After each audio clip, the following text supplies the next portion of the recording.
2021. Can I get a roll call, please, Mr. Natale? Yes, Mr. Kurtz, Here. Mr. Strollo, me, Mr. Natale, Mr. Mercado, Here. Mr. Bowman, Here. Mr. Dawson, Here. Mr. Carderas, Here. Mr. Linder, Here. Mr. Tedisco, Here. Mr. Anderson, Ms. Downs, Here. Mr. Selmont. Here. We have a quorum. Great, thank you. Will everyone join me in the Pledge of Allegiance? Pledge allegiance to the flag, To the Of the flag United of States the of America. United States of America, public, republic for which it stands, one nation, one nation, under God, indivisible, and liberty and justice for all. Our first order of business tonight, can I hear 1 and 2, which is the earth removal filling for nozzle properties and a special permit application for nozzle properties? Absolutely. For any of the items tonight, the packet information and applications can be viewed at the Cheshire Town website. The continuation of the public hearing for the earth removal, filling, and regrading permit application of Nozzle Properties of South Main Street LLC, care of Anthony J. Fazzone Esquire, Fazzone Ryan and Merchuti LLC, 2 Town Center, Cheshire, Connecticut 06410. Waiver request 25.3.2 of subsection 9 under section 25.5, property located at 944 South Main Street, Cheshire, Connecticut 06410, as generally shown on Assessor's Map number 78, lot number 159 in its C3 zone. Next, the continuation of the public hearing of the special permit application of Nozzle Properties of South Main Street LLC, care of Anthony J. Fazzone Esquire, Fazzone Ryan and Merchuti LLC, 2 Town Center, Cheshire, Connecticut 06410, for a coffee shop with drive-through to serve customers and motor vehicles, and a modification of side yard setback as permitted under section 32, schedule B, item 6A of the Cheshire zoning regulations. Property located 944 South Main Street, Cheshire, Connecticut 06410, as generally shown on Assessor's Map number 78, lot number 159 in the C3 zone. Okay, thank you. And representing the applicant tonight on this? Yes, for the record, Anthony Fazzone. I'm an attorney in Cheshire with the law firm of Fazzone, Ryan and Merchuti at 2 Town Center, Cheshire. I'd like to start off this evening by with a general short statement. The property in question is located at 944 South Main Street, and pursuant to the Plan of Conservation and Development, 944 is located in the South Main Street focus area, which is defined also in the 2016 Plan of Conservation and Development. By definition, the South Main Street focus area extends from the intersection of South Main Street and North Brooksville to the intersection of South Main Street, Route 10 and Kings Road. It measures about 0.6 of a mile. 944 is located in the central portion of the South Main Street focus area, which, as stated in the Plan of Conservation and Development at page 11, and I will read from that.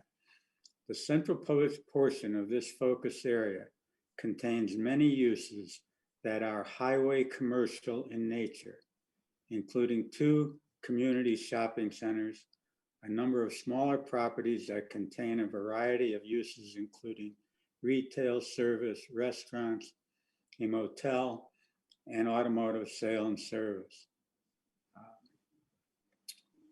That's the first paragraph on page 11. Part of that also says, care should be taken with future development applications to minimize the number of curb cuts to reduce traffic conditions on Route 10. I think you'll hear, and you have heard, that this application does reduce, remove or eliminate one curb cut.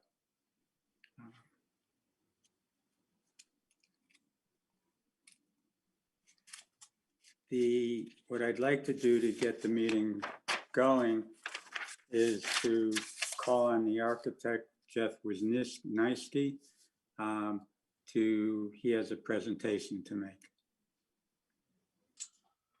Good evening. My name is Jeff Wazinski. I'm principal at Tecton Architects. Mr. Volker, can we share the graphics that I submitted, or should I? Oh, I can do that. I'll get them. Hold on. Okay, no problem. So we prepared and submitted a letter along with some graphics in response to some of the questions related to the architectural style and context for the proposed building. And what will be shared shortly. Hold on, we'll get there. Wait. Yep, no problem. Hold on.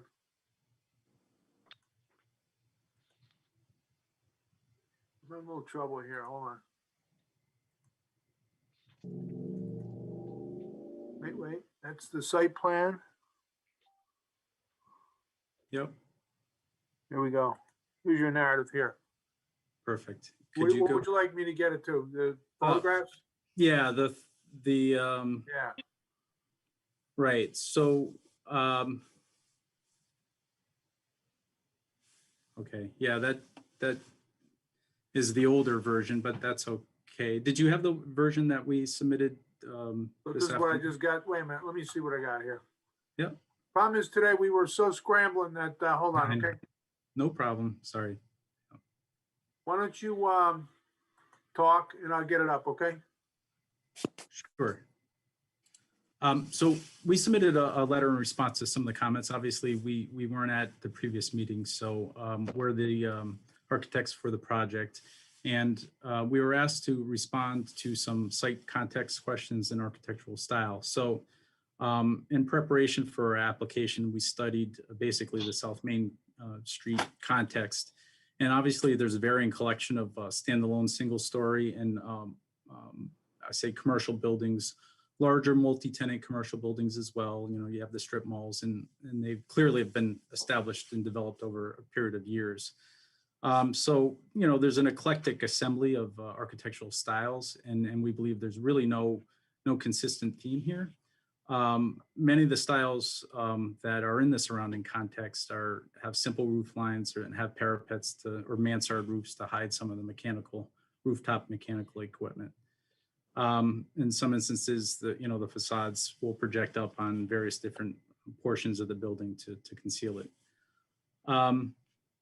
As you know, and I'm sure Darren and team have presented previously, that the proposed site is adjacent to a fenced power station and secondary street, and a vegetated lot towards the, call it the south side of the site. So we believe in general, as far as the context, there's no real dominant or consistent building theme to really take precedent examples from. Let's try this one. Let's see if this is the one. Sure. Here we go, right? Yeah. That is it. That's perfect right there. Sorry, guys. Thank you. No problem. So that first slide speaks to, let's see here, make sure I can see that. So that first slide speaks to what I was outlining as far as the site context overall. So what we did is we took an aerial, a bird's eye view, and then took some images of adjacent properties, and you'll see, and the images support it, the flat roofs with storefront. For the most part, there's a neutral palette for materials. There's a collection of, I'll call them brand name chains around this area that use prototypical architecture there, which we're proposing for the Starbucks. And then the last image, image 4 on the bottom there, you can see some of the flat roofs and the screen walls that project up. So what we did on the left side, and you'll see it with the yellow circle, we inserted the proposed building and site development and its relative size to the adjacent properties. And then on the lower left-hand corner of your screen, you can see the perspective view of the building itself. So the building is quite compact. It's pushed back from the street. There's plenty of landscaping and plantings in front of the building, but it is in line with the adjacent context. If you could slide to the next image. Sure. Thank you. So we also placed a couple different views, a view towards to the south towards the site. You can see it's again in that yellow circle, we call it site. We inserted the building. So we believe the massing scale of the building and then the balance of the transparent, the glass and the solid are representative of the surrounding context. And the image on the lower portion of that screen, if you could scroll down just a little bit. Yeah, there you go. Shows a bird's eye view, really looking towards the east. So on the north side, you have the Rite Aid, and on the right side, you have the electrical substation. So you can see the building is, set back. It's within line with the other building. It's really a smaller scale building, obviously, just housing a coffee shop. And then on the lower right of that image, you see the perspective view. And what you're seeing in that view is basically the view from the entrance drive. That on the left side of that rendering, you'll see the drive-through. And then on the right side is the kind of the entrance facade with the storefront glass below. And then if you scroll down a little bit more, I just want to talk about some of the building features themselves. And we'll start, I'll call it the back of the building, if you will.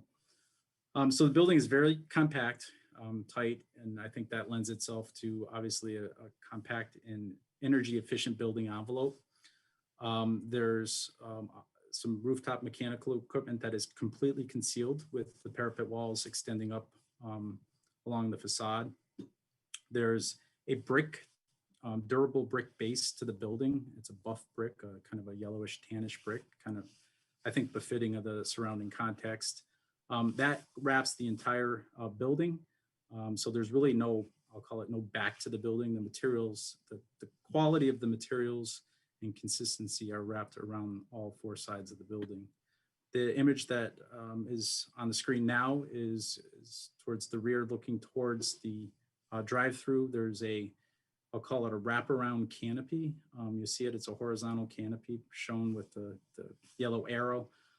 That wraps around from the drive-through canopy all the way to the front entry where the pedestrians come in the building, which you can see there on that next view. So this view is basically the view as you would enter the site. So again, very traditional materials on the base, buff brick, durable material. You got the storefront transparency, creating this kind of warm and inviting environment, attracting the customers to the building. And then above, again, as I mentioned, the parapet, the walls extend up, but that's a natural wood material. And the commitment, as you may or may not know, Starbucks has a tremendous commitment to sustainability and utilizing sustainably harvested wood materials. So that's a natural wood that you see in that kind of darker, I call it a bronzish color along the top of the facade.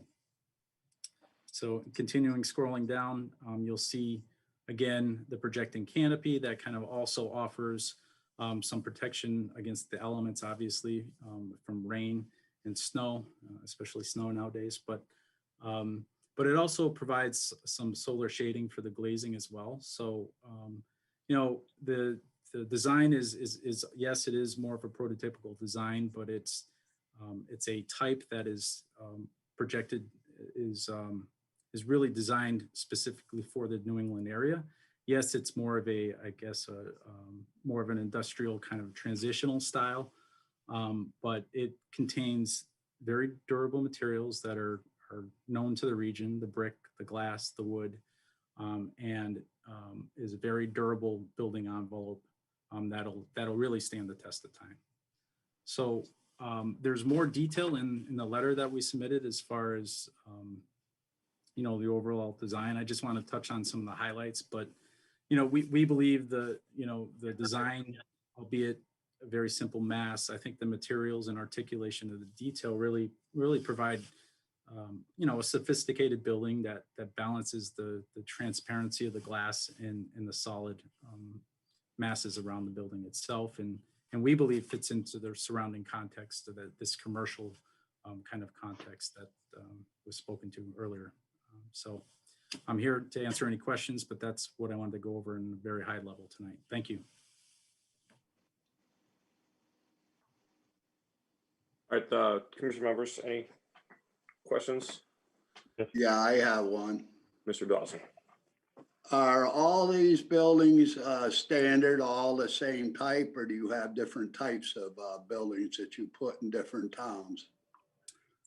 There are different types, and then there's also different material palettes within, I guess I'd call it the type. This is their latest prototype that they use.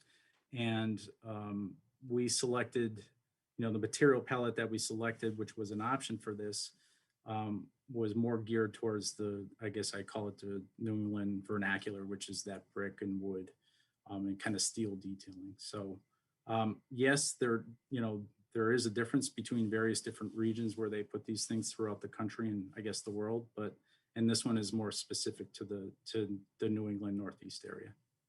Okay, thank you. You answered my question. I appreciate that. Thank you. Chairman. Yes, Mr. Mercado? Bill, can you bring up the photograph that I sent to everybody, or I'd sent out in our packets? This is something to show that what I'd like to see in this town. I know this building possibly fits into what's in that area of town, but I think that's choices of the past. What I ran on and what people voted for me is to change some of these choices of the past and have something to bring Cheshire back to that Cheshire Village. If you were to look at our plan of conservation and development, the first page after context, which is page I, it says we're looking to keep that town feel, the community character. This goes against what I feel is Cheshire's community character. I was born and raised in this town. Our family's been here forever. I don't see this as fitting in very well. For people out there on Facebook world that have been making comments, it has nothing to do with that. This is Starbucks. I have no problem with a Starbucks coming into Cheshire. I do not like the look and feel of this building. As Bill hopefully will show, we pulled some pictures of surrounding towns. One of Watertown, which I think is a really nice building. It fits right into what we're looking for in Cheshire. In one of the slides that you showed, where the building was circled, right across the street is a bank that has nice mansard type roof that looks, in my mind, and what fits into Cheshire better. I know I've pushed for buildings in this town, anything new, anything that's being reconstructed or refabbed to now have that Cheshire Village feel. I don't like this type of building coming in. If this is a good building for the IC area up maybe West Johnson next to the new medical facility up in the industrial side, it does fit into that area. And that's what that area is for. Here, I think we need to bring Cheshire back to that Cheshire Village. We have other architects coming in doing a great job of that.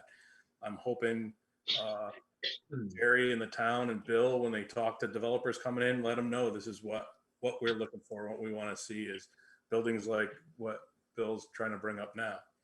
I can't find yours, Rob. I got Jeff's. Jeff's had some of the same stuff. Let me put Yeah, his well, up, okay? actually, Jeff has a different image of the same place in Watertown. In his. Yeah, we'll use that one, right? That's fine. Hold on. I know there's other buildings there. I don't like Cheshire being this, let's try a new prototype building out. We've had that with fire headquarters. We have that with silly bubbles in this town. We need to stop doing that and start building stuff that looks nice, that fits the Cheshire Village, that I don't think is going to deteriorate from the value of this town. A building like this, if something happened and Starbucks closed up, no one's going to be able to do anything with that. A nice building that has, some gable ends to it, little dormers like that, stone, you could do a lot with that. You can turn it into any business you want. This is Starbucks. It's only Starbucks. It's going to sit like Pizza Hut, which actually isn't that bad, but the colors just don't fit. It's going to sit there forever. That's my frame of mind. I want a building that's going to fit the Cheshire Village look and start changing this town back to that from the decisions that were made in the past. I know John Connell put in a letter that I'm sure is going to be read into record. He found it funny, me saying that this is a Cheshire Village. Well, I wasn't on P and Z the years ago when we let some of these buildings through. I would do the same thing with those buildings. So that's all I wanted to say. Thank you. Thanks, Rob. Anyone else? Questions? Is Yes. that Mr. Yep. Natale? So what Bill is showing there, and actually, I went there to the one in Watertown, and I thought it looked pretty nice, a little different from what we have. And I actually went to the one in Southington, which I think is more Ref 84, which is more like the one that's being proposed here. But Bill, can you go back to the page 6 with the photos of what's being proposed? Yeah, hold on, okay? Yep.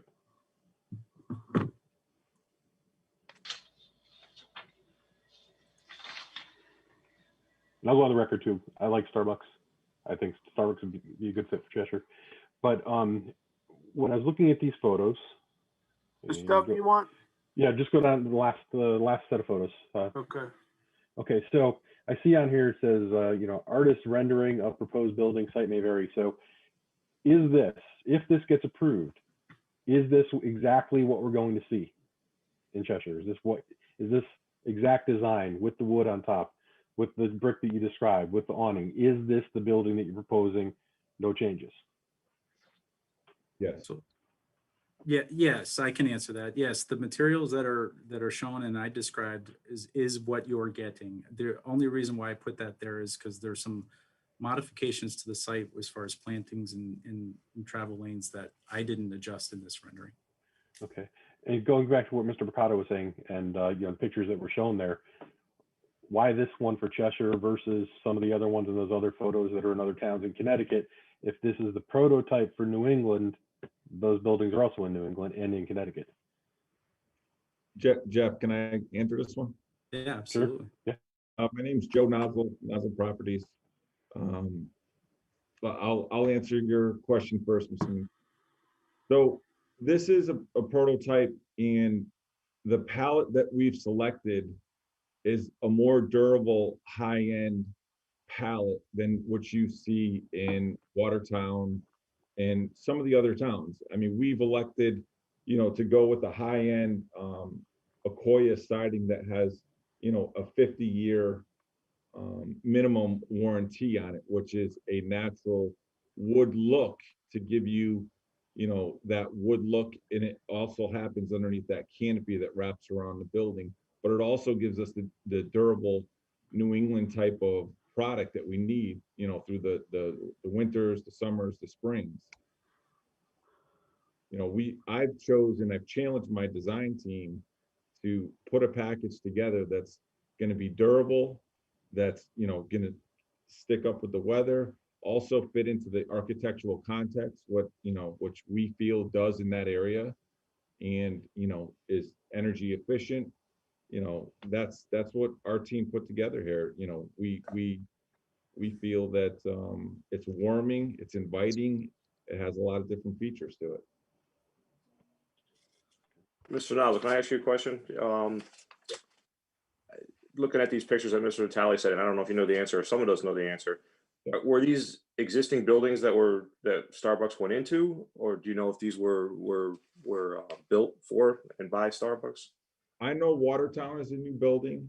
Again, that building that you see in Watertown is probably a $150 a square foot building because of the products and material that are in it. At the end of the day, this building is probably in the $400 square foot range because of the quality products that we're building it with. There's a difference there.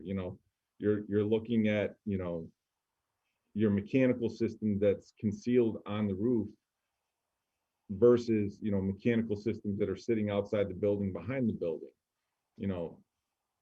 They give you a criteria to work within, and, we chose the highest of the criteria, if you will, with this building palette. But you can't do that in a different style, use that same high-end material and not have it look like a big flat billboard, or, make it Mansard, change it.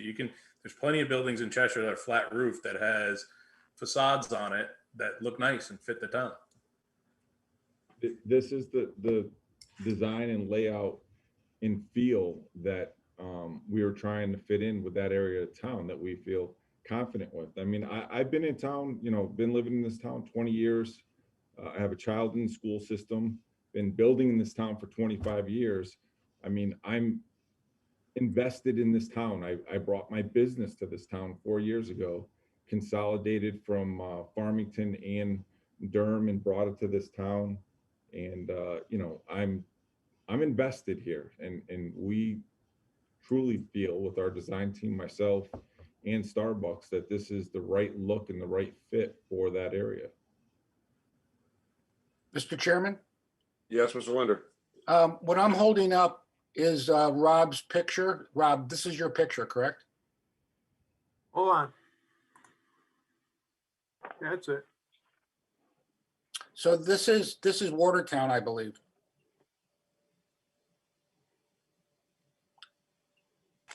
And excuse me for asking, did you say that this building was constructed at less cost in Watertown than the one you're proposing? Yes.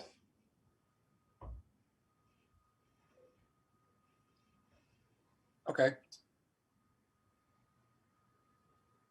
And that's just the basis off of the type of material that we could see from it. Joe, I think they're looking more into the design of the building than, I don't think they have a concern about the materials, you know, whether it be a 50-year warranty or a 100-year warranty. I think they're more or less discussing the design and the look of the building. And if I'm wrong, let me know, Rob. No, the color scheme's fine. I have no problem with the palette, as in my term, palette's color. It's the shape of that roof area. I don't even mind the windows and the side. It's that billboard looking straight, flat roof. It needs to fit in a country village style look in my mind. Mr. Bowman, I saw your hand up.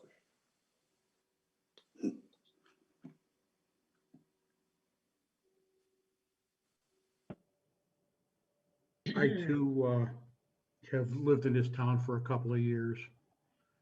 I have seen the original Rose Dairy. I've seen the original Cheshire Wayside Furniture. I've seen the original McDonald's. I saw the rest of the stores that were there. This is a phenomenal improvement to that green monstrosity that was there, that was also back in the day a meat market, Midway Meat Market. If you go up and down that street and you look at all the buildings, to me, consistency is much more important than trying to bring back a village concept that will not be brought back in that area simply because of the size of the other buildings that are there. They're just, it's not going to happen.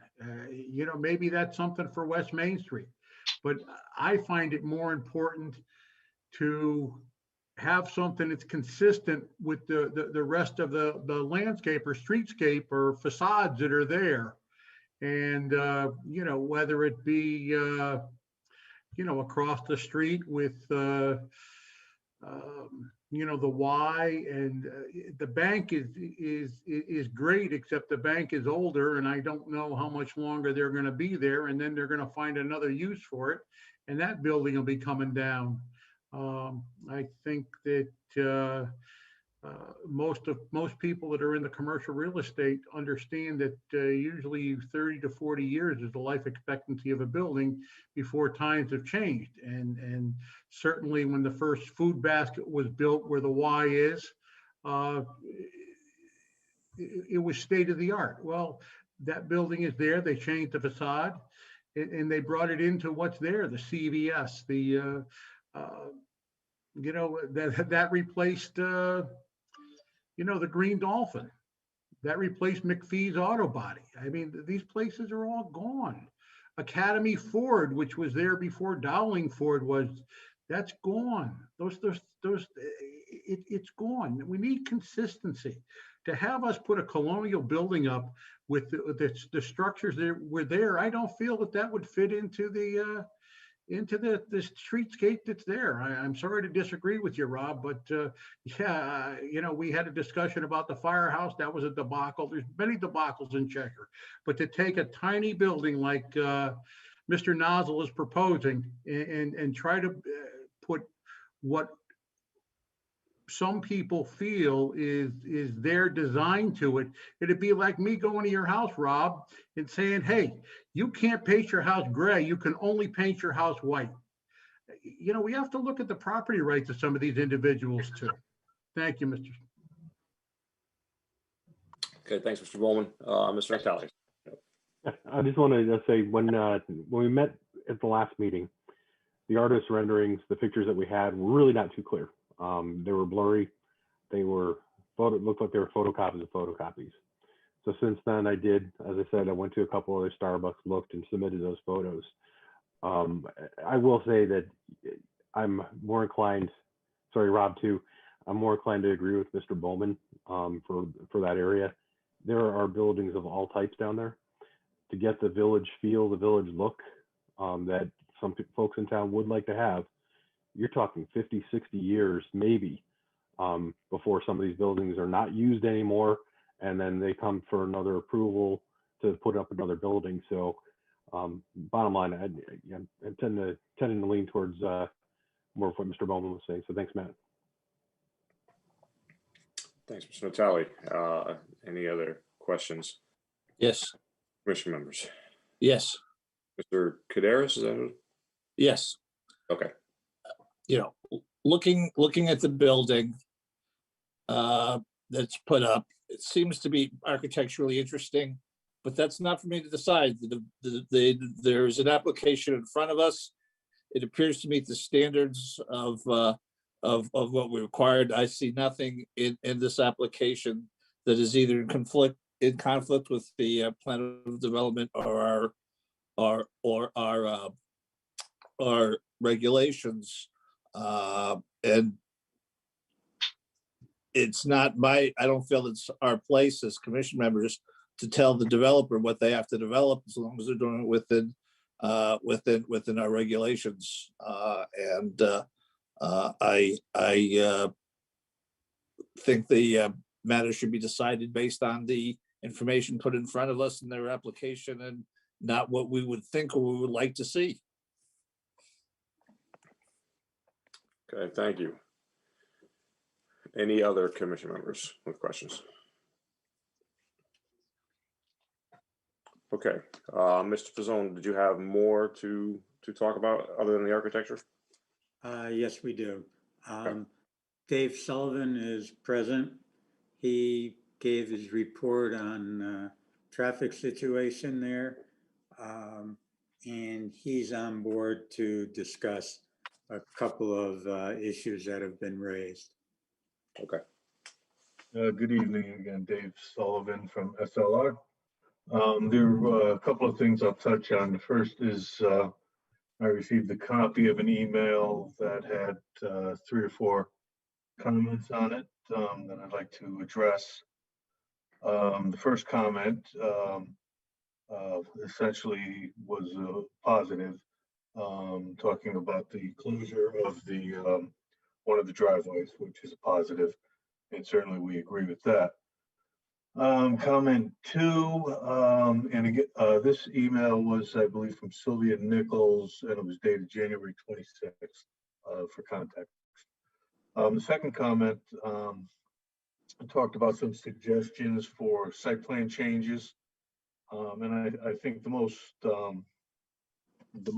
significant one was a suggestion to move the drive-through window to what would be the west side of the back of the building, as opposed to the north side of the building.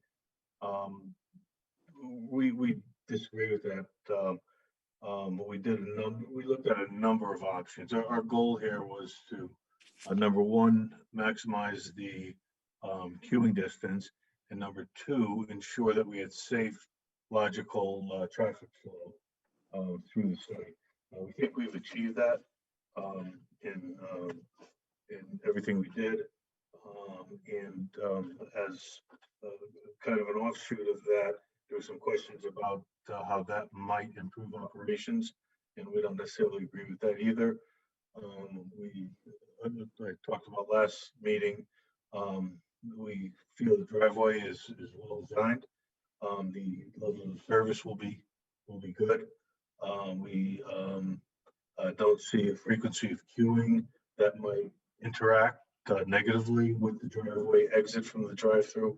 So in general, we like the design we have, and we think moving that drive-through window would be counterproductive. The third comment had to do with what if two cars were coming in simultaneously? One wanted to do a Rite Aid, one wanted to go to Starbucks, and at the same time there happened to be cars backed up into the Rite Aid parking lot, so one of them couldn't get in. And the suggestion was, well, let's widen the driveway to, I think it was 2 full lanes, 24 feet or something like that. Well, the inbound driveway is 18 feet, which essentially is the width of 2 full-size parking spaces. There's plenty of room if that occasion did occur. There's plenty of room either for someone going to Rite Aid to bypass somebody that would be backed up from Starbucks, and vice versa. Somebody who's going to Starbucks and somebody who's backed up trying to get into Rite Aid. So we think that's fine, and we think the geometry is good. The last thing that was brought up is, again, the left turn lane into the traffic light, into the site from the traffic light. And I think at the last meeting, I said I would reach out to DOT and see what I could find out. Well, I did get a hold of Gregory Palmer, he kind of heads up the signal projects for the state. There is some stuff happening on Route 10. Nothing of significance here that you would be looking for the left turn lane, but there is an ongoing project where they're doing full upgrades to the signals on Route 10 up at Route 42. The signal at Creamery Road and the signal at Cornwall Avenue are getting full equipment upgrades. In conjunction with that same project, there's some individual controller updates that are taking place throughout the corridor to help the closed loop progression. So hopefully that'll improve traffic flow throughout the whole corridor. And they're also doing some sporadic video detection upgrades. And Greg said he's pretty sure that in November the video detection was upgraded here. There is another project coming up. That project is not really in the area. It's more up in the interchange area where they're going to be doing some signal upgrades there. So there is some work going on Route 10. I did give them a heads up that this is something, if they do get back down here with another project, to take a look at this eventuality, but it's not something that's going to take place today. And one of the reasons it's probably not on their radar, I took another look at the accident statistics going back a few years. There's only been 2 accidents at this intersection, this signal. Neither one of them had anything to do with the left turners. One of them was somebody running a red light and they got T-boned by a car going northbound. And the other one was a rear end collision where somebody was following too close. Somebody put their foot on the brake to stop the red light and get rear-ended. So that's the only indication. And when DOT is looking at these projects, part of what they're doing is looking at the history and seeing if there's a need for some of these upgrades.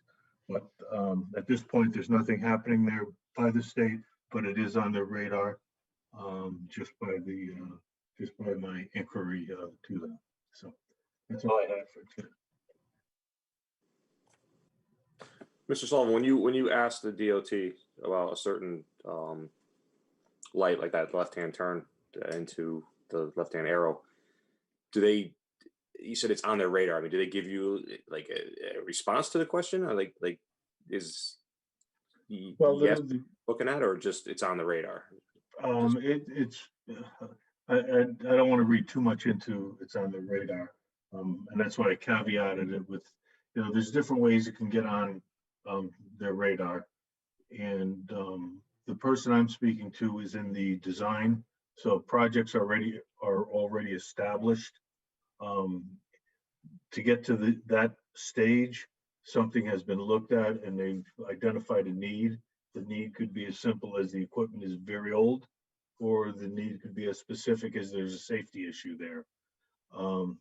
So there's not a safety issue there, not demonstrated, but sometimes just the desire, and typically a formal request would come from the local traffic authority, so your police department. If this was something that they were hot on and wanted to get DOT to put it officially on their radar, the LTA would make a request to have this looked at. But there's not a mechanism in terms of safety and in terms of the equipment vintage that would automatically put this in for an upgrade.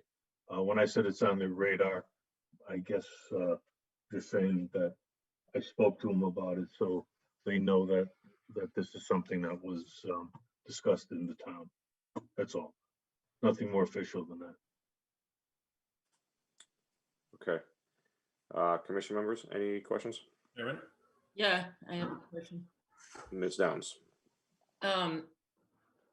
You're talking about the amount of money you're putting into the building and the quality of the building, wanting it to stand the test of time for 50 years or whatever. I think that this intersection may not qualify as technically unsafe at this point. I discussed this 2 weeks ago. To me, it seems unsafe when you're going south and trying to get in there. So by adding this new building, it's going to be state of the art, it's going to be beautiful, it's going to have the queue, it's going to have all the good stuff. It seems like we could add, that the developer could add in a left turn signal going south to make it safe for the future, because I don't think this is going to be a safe intersection. And you're saying that things don't get on the radar of the state unless something comes up. And I think what could end up coming up here is rear end collisions going south, trying to take a left to get in there. I have real concerns about that. Well, just to be clear, it's not going to be on the radar because there isn't a safety issue there. So the left turn that you're talking about, that you feel uncomfortable with, and I think we talked about a little bit last meeting, it's not an unusual situation. It's not a situation that's not taking place. As a matter of fact, it's better than most of the left turns up and down that section of Route 10. Most of the left turn, or a lot of the left turns, are taking place in that two-way head-to-head left turn area, which is much more challenging than having your own dedicated left turn lane. The only thing better than what's out there is to have the arrow. But to say that not having the arrow makes it unsafe is not fair. Having the left turn lane, a dedicated left turn lane, and having a signal operation makes it one of the better type of treatment you could have for a left turn. Well, it's already existing, so you're not adding Correct. anything. You're adding a building that's going to bring in more traffic. Correct. So I'm asking that you look into designing it so that it would be safer. Well, we're removing one curb cut, which would take left turns into it today, to an existing curb cut, which has no signalization and no left turn lane. We're getting rid of that driveway and having the left turns come in on a signal, which does have a left turn. And when we do our analysis, we're making sure that we're not taking that left turn operation and making the level of service undesirable. We're making the queue so it doesn't fit into the left turn storage lane. So we did check all that stuff. And that left turn lane will function well. EJ, we're not picking up Mr. Sullivan. EJ, Mr. Paul, you need to speak up. and it's very garbled. It's not clear. Okay. Not sure why. How about now? That's a little better, but it's difficult. Go ahead. I guess my point was we do check and analyze the turn lanes. And in this particular case, the left turn lane, to ensure that we're not degrading the level of service and not creating a condition where the left turn lane is not sufficient for the number of left turns. We did check that, and in our report, we report back affirmatively on both of those points. Yeah, I think, I mean, you're putting it in there because you get to share the driveway with Rite Aid, and it's a perfect spot for it. I think it is a perfect spot. You know, it lends itself to being there, but by sharing that driveway, you're able to get rid of one of the curb cuts. You wouldn't be proposing this if you couldn't share the driveway. You wouldn't, I don't think that you'd be putting this forward. You're lucky in that you have that space where you can share the driveway. I just think you could make it even better, safer for the future, for 30 years down the road, if you were to fix the intersection.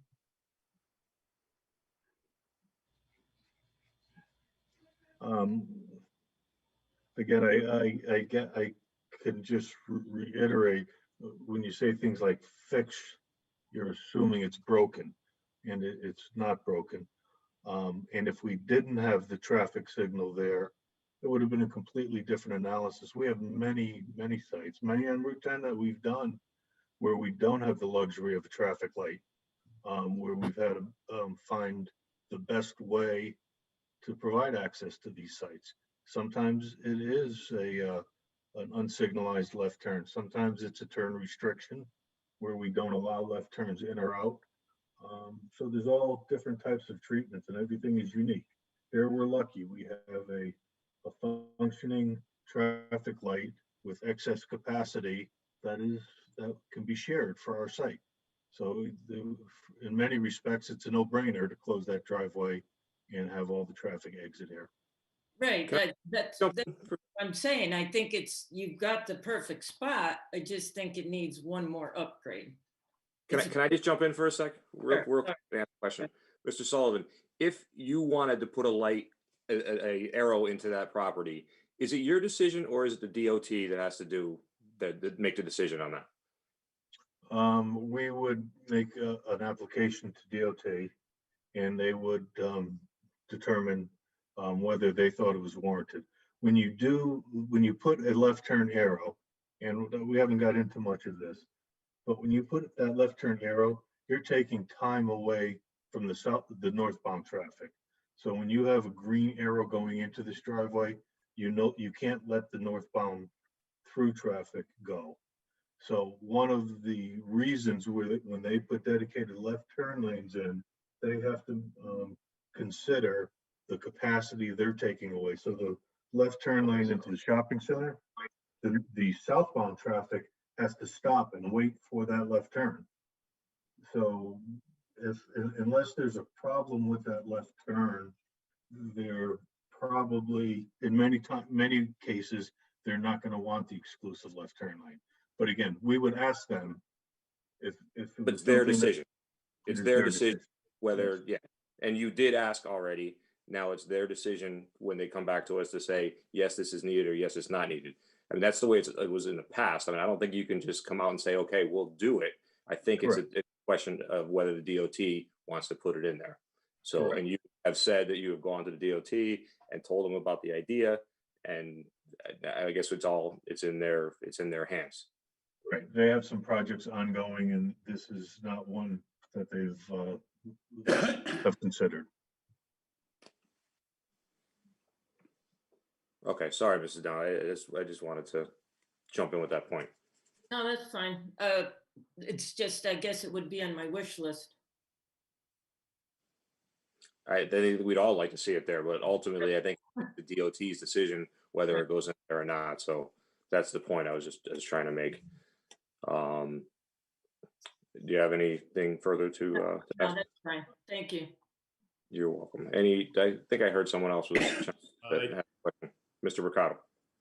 On the location of the the drive-through window, I think, is actually the best location. It gives you a much larger queue.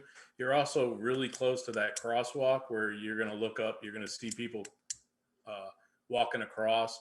The people walking across can see the car right there at the window. If it was around back, those cars would be coming around the corner to leave quickly. So I think it's much safer where it is and a good position. Thank you. Any other questions or comments? Okay, Mr. Fazone, anything further? Yes. Darren Overton is also present. There were a few comments that pertained to the site plan and the landscaping plan, which he can address. Thank you, Anthony. Good evening, everyone. Darren Overton from SLR Consulting. Thanks, Bill, for putting up the landscape rendering. So between last meeting and this meeting, we did receive, I believe it was 3 additional engineering comments, which we had revised the plans and we have addressed those and gotten a letter back that engineering staff is satisfied with the design. We also received an email today that came in from Karen Schnitzer, who's representing Coalition for Sustainable Cheshire. She had some recommendations regarding the plantings. So you can see from the palette here on the screen, and we showed some images of what these plants look like. Quite a variation of color. Not only in the greens, which is what we commonly see with vegetation, but how they flower. And while we always to design with native landscaping, we often supplement that with ornamentals that may not be native. We don't design with invasive type species, but we looked at the letter that came in and there were a few recommendations for some native species. For example, the first note in there is to swap, there's basically 3 different options for a native plant instead of the Japanese barberry that we were proposing. So we sent back an email basically agreeing to swap that out with an inkberry. There was also, I think, 2 other recommendations that we were willing to swap out with native plants as part of that recommendation. Towards the end of that email, there were 2 species that were referenced that are no longer part of the plan. And I don't know if you recall, but earlier on in the project, when we received a comment from Regional Water Authority, there was 1 species of plant that they thought may have been an invasive type, but the type that we were using was non-invasive, and we were keeping that in there. I think that might have been the one that was swapped out. So we're certainly willing to make those changes, and we've sent a letter in to cover that. But we believe we have a nice variety of plantings around the building that enhance the site and certainly match in well with the architecture. So that's all I had for an update at the moment. If there's any questions, I'd be happy to try and answer. Thank you, Mr. Overton. Any questions from commission members? I have a question. Sure, Ms. Downs. It's not a question. I just want to say thank you. Okay, anybody else? Nope. Okay, Mr. Fazone, anything further? I have just a couple of specific questions that came up and some responses to them. I think Mr. Tedesco raised a question with respect to the section 32B subsection 6, which allows us to have a combination agreement with the abutting owners, in this case, the owners of the property where Rite Aid is, to you could actually go up to eliminating, we're just asking for a reduction in this case of the sideline requirements with respect to the site plan, and the would be the north side of the building projecting into the setback area. And one of the comments, and I think what Mr. Tedesco was referring to, was that you're supposed to consider the adjacent properties and to protect the safeguards and protect the adjacent properties. Well, in this case, we're moving away from the power Frontiers electrical generator, or whatever it is, transformer, and on the other side being the Rite Aid and the landowner there. The fact of the matter is that they are a party to the agreement and have agreed to it. And actually, instead of being a detriment, it benefits them in terms of the traffic flow in and out of both sites.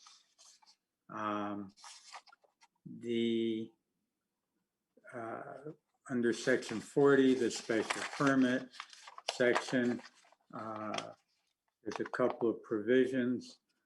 In this case, this property is not in proximity of residential dwellings, emergency facilities, churches, school buildings, public buildings, or other places of public gatherings, so it can't have an effect on those. There was one letter that came in referring to section 40.4.2 of the special permit, and that deals with the proximity of the same or similar uses. In this case, this application comes in under a section which is restaurants with drive-through windows. And if this is approved, it would be only the second coffee shop with a drive-through within the entire South Main Street focus area. I just submit that that's not an unduly concentration of uses. And within the South Main Street focus area, it's consistent with similar concentrations, and maybe the best example being 2 pharmacies with drive-throughs right across the street from one another.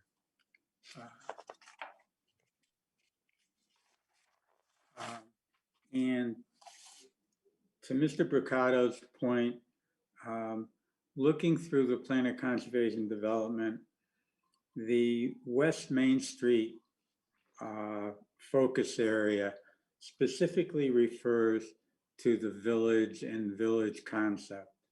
And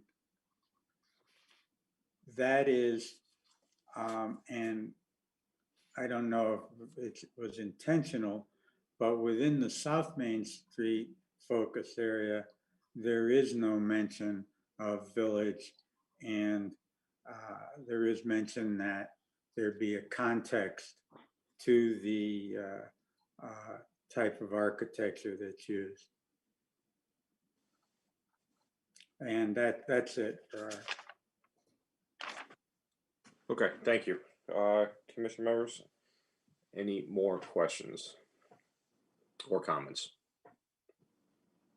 Okay, public, do we have any public comments that we need to take care of? Yes, we do, Mr. Chairman. Okay, we'll do it at this point, please. Okay. First comment is from Sylvia Nichols, dated January 26th. And she clarifies that these comments are made as personal comments, not as a member of the council. After watching the Planning and Zoning meeting on January 25th, 2021, I would like to make several comments regarding the proposals for Starbucks. Recognizing that a property owner has the right to build within the regulations, I support the process. My concerns revolve around the traffic issues. I live off Jenny Hill Road and use the intersection of Jenny Hill and Route 10 many times a day. I shop at the Barbado Plaza and Rite Aid. Number 1, I agree that the south entrance from Route 10 into Starbucks should be closed. Number 2, I would like to suggest the following adjustments to the proposal. That the traffic flow should be one way, inflow from traffic signal for all customers turning right into the Starbucks parking lot, proceeding counterclockwise around the building with a second lane to allow egress for those patrons who have chosen to park and enter the building. My suggestion would be to move the pickup window to the back or rear corner of the north side of the building and use the last designated parking space on the Rite Aid property to allow traffic to exit straight out to the traffic signal. My reasoning: to direct traffic straight out of the traffic signal will avoid what I fear is an accident waiting to happen as folks leave the new Starbucks while others are attempting to enter Rite Aid. I have often personally experienced a backup of cars waiting at the light at Rite Aid, preventing new patrons from getting into the parking spaces. This often happens at peak traffic times when cars wanting southbound access to Route 10 enter from Jenny Hill Road, traverse both the parking lot of the Barbado Plaza, then Rite Aid parking lot to use the traffic light to enter Route 10, and the reverse at afternoon drive time, both times when the traffic at Starbucks would be at its peak. I fear that traffic patterns will be exacerbated by the difficulty of the proposed exit to Route 10. Number 3, if the entrance were to be widened, there could be a left incoming lane turn to direct cars directly into Starbucks and a right incoming lane for Rite Aid customers.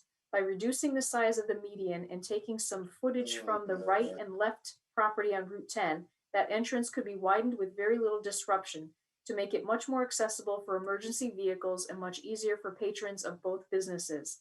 The 2 parking spaces, which might be lost on Rite Aid parcel, could be replaced with 2 parallel handicap spaces across the front of the building. Number 4, I agree there should be a left turn signal at the traffic light in the southbound lane of Route 10. Can be stipulated that Starbucks or property owner of Starbucks bears the cost of installing the turn signal. Number 5, I also agree that when a business wants to relocate in town, we must be aware of the long-term result of building design. On a positive note, I would expect Starbucks to be there for a long time. However, as we have seen, economics drive decisions to remain in any location. Witness Arby's. Requiring a structural design that more comfortably fits in with the newer development of that area would protect the interests of the property owner and the vibe of the area. A good architect can still retain a contemporary feel for a building while at the same time being creative to fit into the neighborhood. I think it's worth a strong ask from corporate Starbucks for some accommodation. It can't hurt. And again, that's from Sylvia Nichols.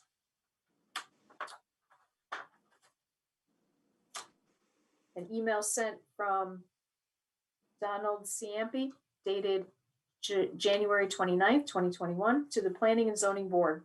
As a resident and business owner in Cheshire, I'm proud of the look of Cheshire Village.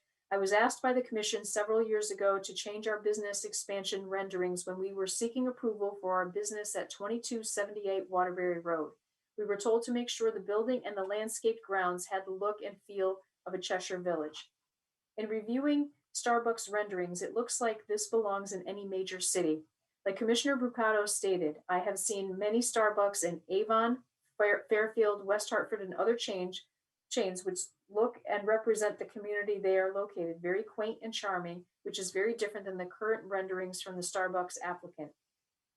I encourage and ask the Planning and Zoning Commission, who represent our community, to be vocal and demand all of the recent applicants to represent the look and feel of our town. Once building renderings are approved there's very little recourse. I feel the look of some recent projects makes Cheshire feel more like Hamden, Southington, or Waterbury. I choose to live and raise my family in Cheshire and proud to say I live in Cheshire, and I thank the Commission who are fighting to keep planning and zoning to look like Cheshire Village. We upgraded our company on 2278 Waterbury Road several years ago to look like a Cheshire Village, and I'm glad I did. I hope the Planning and Zoning Commission holds this applicant and the recent others to the same standard as myself as a small business owner. The cost of these applicants is minimal and it just takes a little bit more planning. Respectfully, Donald Ciampi. An email sent by John Connell, received February 2nd, 2021. Regarding last week's Cheshire Herald account of last Monday's Planning and Zoning meeting, I'm slightly amused by the posted comments of Rob Brucato regarding the proposed design of a proposed Starbucks coffee shop. I don't think that this plan looks right for Cheshire. We are Cheshire Village and we want to keep that look and feel to our businesses. I don't have much of a history as a resident of Cheshire, having moved here about 2.5 years ago after living in Dallas, Texas for 20 years. While I am not any architectural aficionado, I hardly recognize any consistent village look to existing businesses or buildings. Considering there is a Big Y, Stop and Shop, CVS, Rose's Dairy, Chef's Bagels, Viron Rondo, and more, I am puzzled to notice any consistency of design or appearance among these or many other buildings in Cheshire. I am ambivalent regarding Starbucks wanting to build and open a coffee shop, as I quit drinking coffee 30 plus years ago. I am a happy Cheshire resident and have enjoyed learning about some of the local businesses to patronize since arriving here from Dallas. I also enjoy heading into downtown New Haven and much of the city for a more diverse eating and entertainment experience. Thanks for the work for you and the members of the Planning and Zoning Commission, what you do for our community. It is typically a thankless job regardless of the size or location of town. And again, that's from John Connell.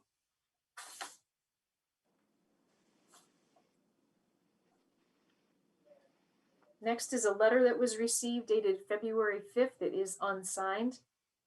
Dear members of the Planning and Zoning Commission, I'm responding to Mr. Brucato's suggestion in the Herald to contact you regarding the proposed rendering of Starbucks to be located on South Main Street. I tend to agree that the proposed rendering does have more of a cosmopolitan look and is not in keeping with the village look of Cheshire. It would be beneficial if the plans could be tweaked, as many national chains have done for towns, to following the lead of the two buildings John Rickey has beautifully created just south of this. In checking the storefronts of the Starbucks located in Watertown, Newtown, Farmington, and Monroe, I think you will find that these would fit more aesthetically into the spot. Equally important in this decision would be the proposed drive-through feature. We have a family member who has witnessed firsthand the backing up of traffic onto Washington Street in Middletown at that location because of the overflow of the drive-in. To be noted, the store is located in a plaza with a traffic light, and Washington Street is a 4 to 5 multi-lane road at this point. I too have seen the backup into Big Y parking lot here in town for Dunkin' Donuts, where customers of the other businesses located there could not even exit the plaza because of this. I do not think that we need to potentially increase traffic congestion onto Route 10 at this point, especially during peak times when high school is opening and dismissing.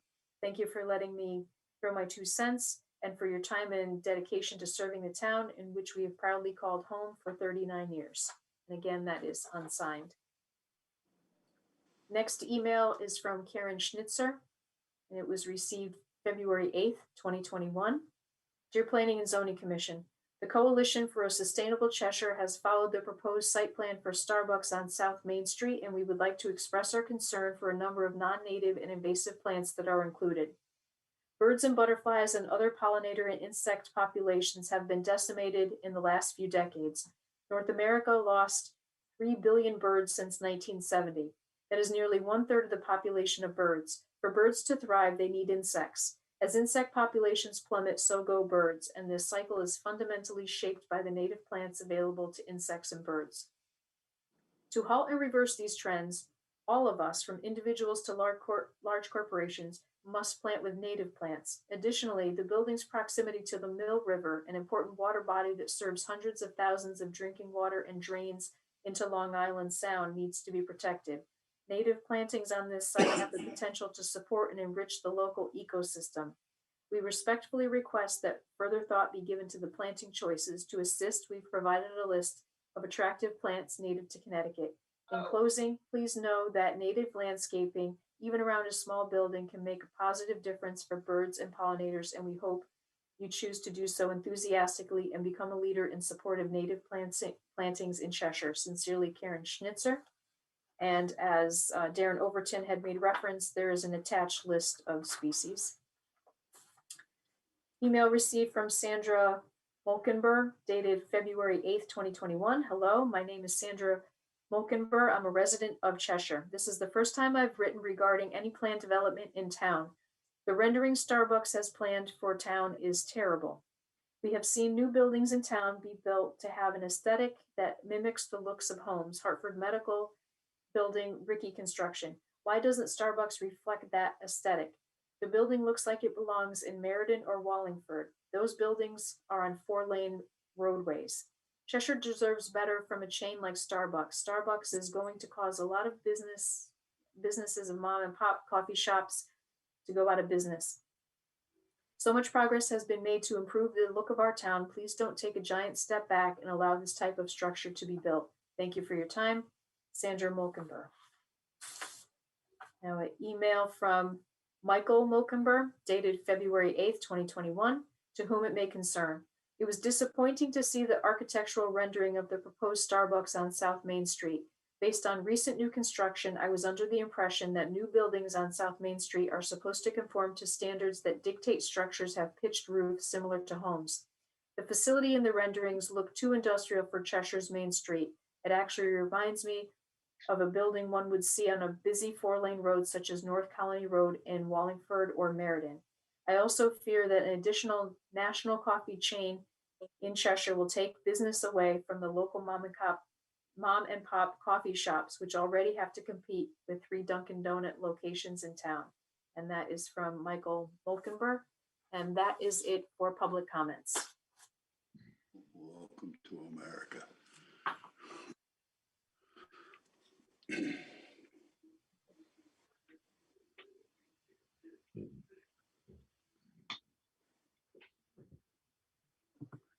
EJ, unmute.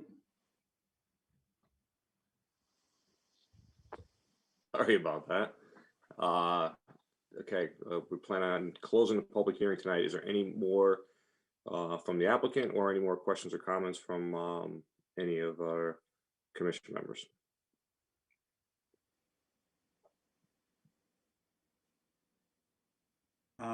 For the applicant, we did have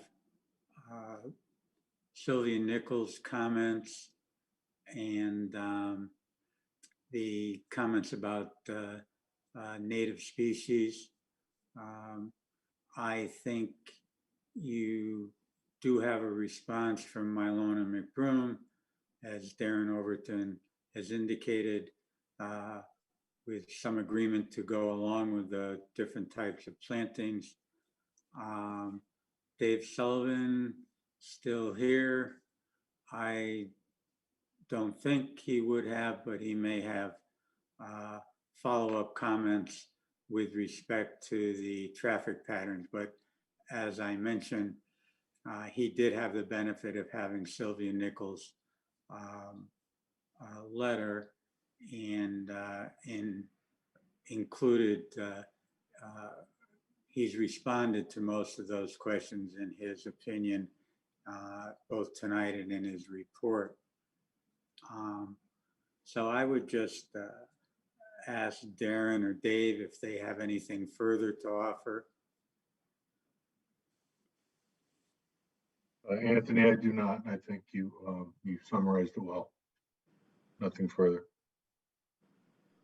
And Darren? Nothing further. Joe, do you have anything further to say?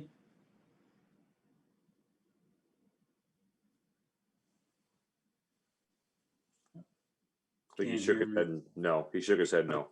Okay, that's it then. We're all set. Okay. Any more commission members last time? Mr. Chair? Move to close public, oh, I'm sorry. No, yep, just a point of information. I just want to note that Mr. Strollo joined early on in the discussion. Okay, great. Thank you very much. Close the public hearing. All right, I'm going to be closing the public hearing. I can close it. We don't have to do a vote on it. So moving on, we're gonna move on to number 3, which is the special permit modification application of Ball and Socket Arts. Can we hear the call for that, please? Yes. The continuation of the public hearing for modifications of the special permit for the special adaptive reuse development application of Ball and Socket Arts, Inc., care of Anthony J. Fazzone Esquire, Fazzone Ryan and Mercuti, LLC, 2 Town Center, Cheshire, Connecticut, 06410, for a phasing plan for the development to allow Ball and Socket Arts to open up a portion of the site to businesses and visitors while environmental cleanup occurs in Building 1, property located at 493 West Main Street, Cheshire, Connecticut, 06410, as generally shown on Assessor's Map number 49, lot number 2, in the Special Adaptive Reuse Development District. Chairman, I'll recuse myself from this one. Okay, Mr. Mercado is going to recuse himself. Thank you for the call. And who do we have representing the applicant on this? Yes, for the applicant, it's Anthony Fazzone again. I'm gonna have very little to say on this. Chris DeAngelis is the engineer on the project. He's in attendance at the meeting, and he's gonna go over the design and what the application is all about. Okay. All right, hopefully everyone can hear me. Thank you, Anthony. My name is Chris DeAngelis. I'm a professional engineer. I'm a long time resident of Cheshire and also a current board member with Ball and Socket. And I'm the one who prepared the application and the plans that we're presenting to you tonight. I'll go through these pretty quickly. Basically, what we're presenting to you tonight is a different phasing plan that was previously approved back in 2014-15, and then that was reapproved last December by this commission. When the project was first conceived 5-6 years ago, the idea was to renovate the large building on the site, which is the existing 2-story masonry building that's parallel to the canal. And then to sometime later, in later phases, to develop the peripheral buildings. Obviously, that work hasn't occurred yet. We can see now with the benefit of hindsight that the project was just too large to take on for such a young organization. And building, what we call building number 1, which is the main building on the site, also has much of the contaminated material. So that's going to be a longer term project. We have many new members on the board. We have come up with a new strategy. The strategy now is to build the site from the periphery into the center rather than from the center out to the periphery. So what we're presenting to you tonight and what you're going to be approving is just a different way to construct the project, just a different means to achieve the same ends. We're not changing the final approved site plan at all. So what Bill has up in front of you is the current site plan. I think, Bill, if you just back up one slide, just one page. Oh, I have, Chris. That's what you're looking at tonight. That's what we have. Okay. Okay, so what you're looking at is what we call the new phase 1. So phase 1 will be the 2 buildings along Willow Street. They're the 2 wooden buildings. They're fairly small. The contamination that was in those buildings has been cleaned up, so they're ready to go as far as fit out. These buildings represent the low-hanging fruit. These are things that we can achieve this year. And we also have 2 tenants lined up for building number 2. The tenant on the first floor would be Sweet Claude's Ice Cream. It's an approved use on the site. They're very excited to move into the building, and we're very excited to have them. We think it'll be a great use and the first, very good tenant to start off this development. Once the first phase is open, we can activate the site. We think it'll draw in a lot more visitors, gain a lot more interest, a lot more donors. And we already are speaking to many potential tenants for the south end of the site, which would be phase 2, which would be the building. There's about a 3,000 square foot building at the back south end of the site, many more parking spaces. And we think that phase 2 will quickly follow on the heels of phase 1. And then phase 3 would just be the large main building by itself. By the time phase 3 gets going, all the parking will be installed, all the perimeter buildings will be up and running. We'll have tenants in those buildings, we'll have some cash flow. And this is just the correct way to go about building this site. And it's really the only way to go about building this site. And again, like I said, things haven't happened on the site quite yet, just because we feel the phasing was all wrong from the beginning. So what Bill has up in front of you is what we're currently proposing. There are 2 small buildings that are parallel to Willow Street. The building on the right there is about 6,500 square feet total. That's over 2 floors, so it's about 3,300 square feet per floor. And again, the first floor of that would be a potential ice cream use, Sweet Claude's Ice Cream. We would develop the courtyard to the west of that building with parking. That's generally in conformance with the pre-approved site plan. To the south of that, we have some parking, which we're using as swing space. In the final plan, that space will revert back to pedestrian courtyard area, but for now, it just makes sense to use it for parking. We've changed, the change here from the original plan would be the curb cut along West Main Street. There was a lot of discussion back and forth with fire chief and fire marshal's office. And we're still talking with Connecticut DOT, so this may change again.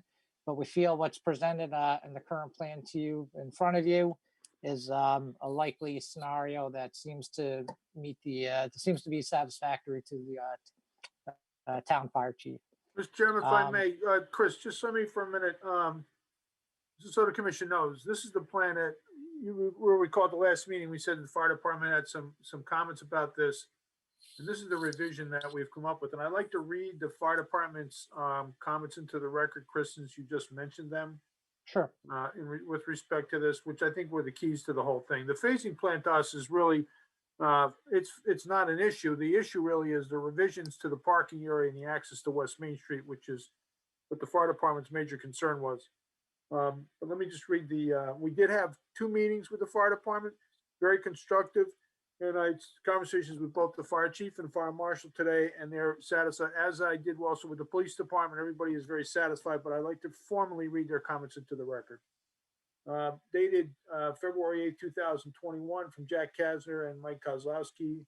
The fire department has reviewed the above application for the planning and zoning process. We recommend the following comments and stipulations. If this application is approved, code compliant plans must be submitted in the building official and fire marshal's office prior to construction. 1, the clear height will be marked for the walkway between the buildings and for the canopy on building 2. There's a canopy that goes between the buildings here that the fire department had a concern about, and that's been addressed. 2, information needs to be provided regarding locations of the fire department connections to be required fire sprinkler system in each building in phase 1 to determine adequate distances with fire hydrants for each building. They do have now the water plans for this property and are confident, as is the applicant, that they can satisfy the fire department with respect to connections and fire suppression on this property.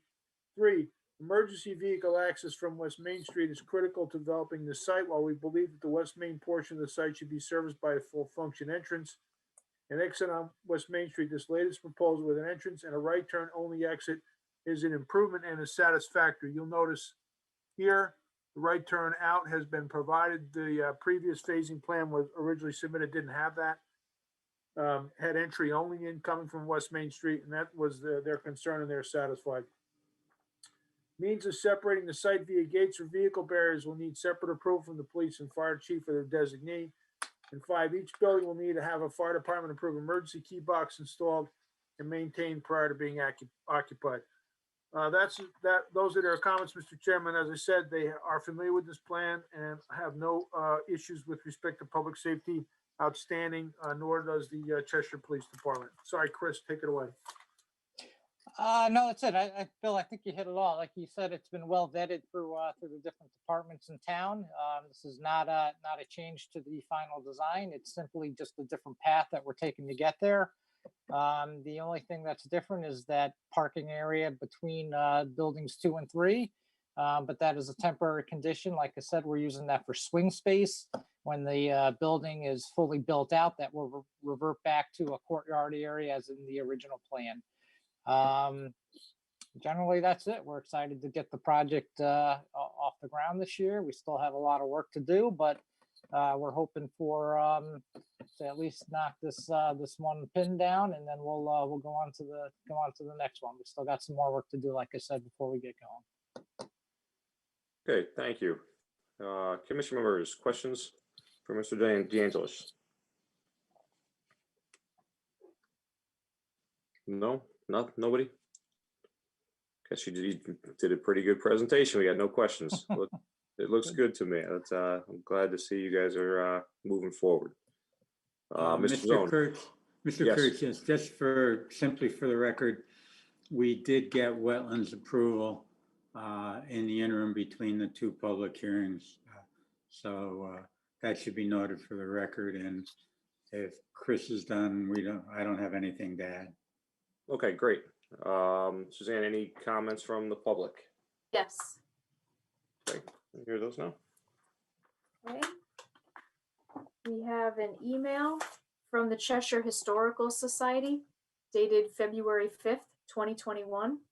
Dear Planning and Zoning members, the Cheshire Historical Society would like to share some of the history of the Ball and Socket Manufacturing Company and voice our support for this worthy project.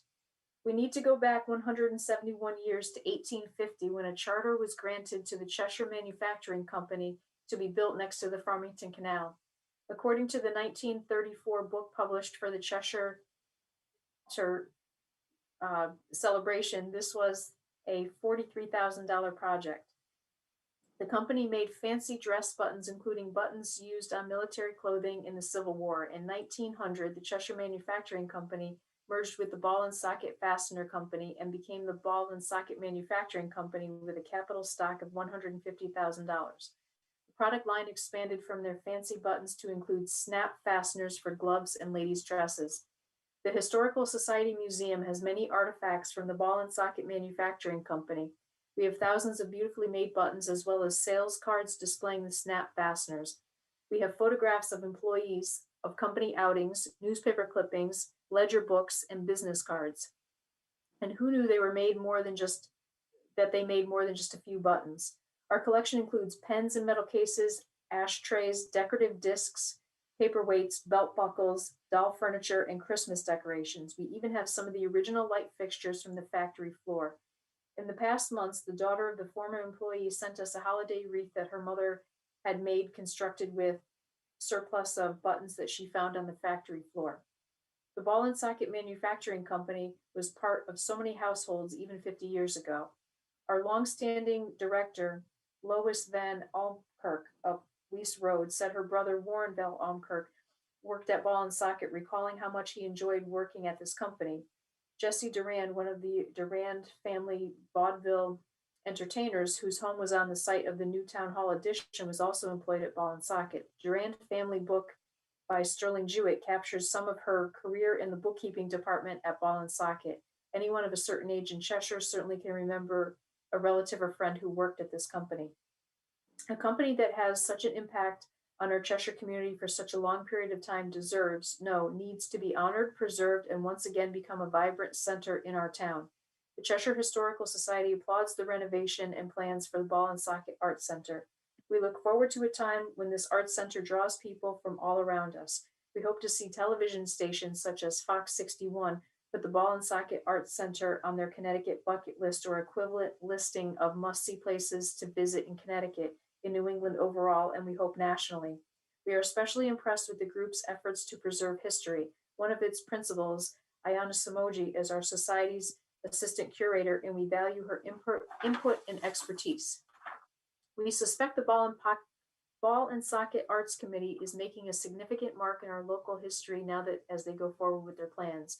Along with their preservation goals, Ball and Socket Arts would boost our local economy with the addition of jobs, an increase in tourism, and further build our reputation as an active and dynamic cultural center. It would be outstanding if for the 400th anniversary of the settlement of Connecticut in 2035, that Cheshire could offer the Ball and Socket Arts Center as a viable site for statewide celebration activities. The 1935 activities were a big deal, and towns were vying for recognition and selection.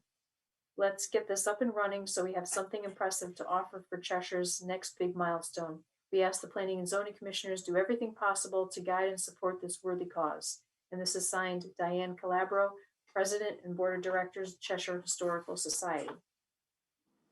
Next is an email from Paul Thornton, dated February 8th, 2021. Dear Planning and Zoning Commission members, I'm writing this letter to express my support for the current application of Ball and Socket Arts Phase 1 development. I believe in the organization and its goals of bringing together the arts and commercial aspects as originally intended and approved by the Commission to create a true treasure for the town of Cheshire, region, state, and our citizens.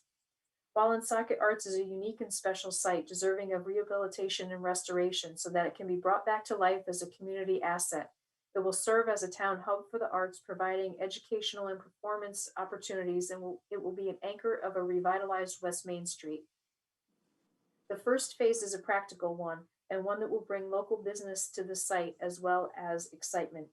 It will allow initial commercial and arts use as Ball and Socket continues to work on improvements to the site.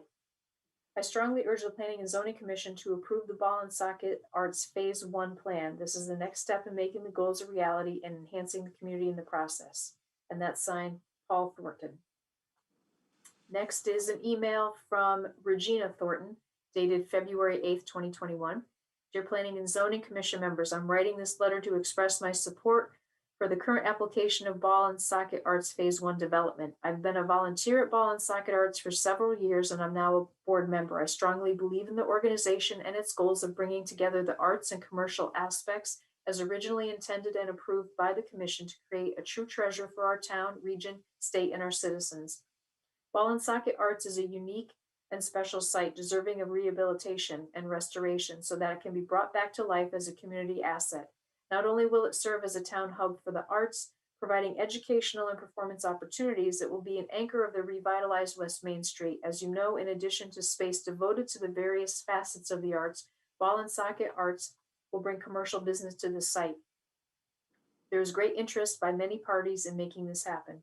The first phase is a practical one and one that's been well thought out and designed to consider the nature of this special site along with the insights and improvements recommended by town officials. It will allow initial commercial and arts use as we continue to work on improvements to the site holistically. I strongly urge the Planning and Zoning Commission to approve the Ball and Socket Arts Phase Plan 1. This is the next step in making the goals a reality and enhancing our community in the process. And again, that's from Regina Thornton. Next is a letter signed by, we have 69 signatures on this. I'll just read the first signature as Gregory Wolf. And this is dated February 8th, 2021. Dear Commission members, we are writing this letter in support of Ball and Socket Arts Project and current application for special permit modification. Ball and Socket will be a stimulus to our town, and that will be welcomed and widely embraced. Ball and Socket is positioned to move ahead with the support of this commission. Ball and Socket is set to capitalize on what would be a post-virus world where people are going to want to come out and enjoy their community in person. Ball and Socket will give Cheshire a walkable, bikeable, artistic, and commercial downtown. Support of Ball and Socket will ensure that Cheshire has the opportunity to have a collective historic jewel that we can all be proud of. Ball and Socket has a rich history in town. Preserving it shows our commitment to the town's distinctive history and character. The economic and cultural benefit of this project will allow Cheshire to create an enduring showpiece.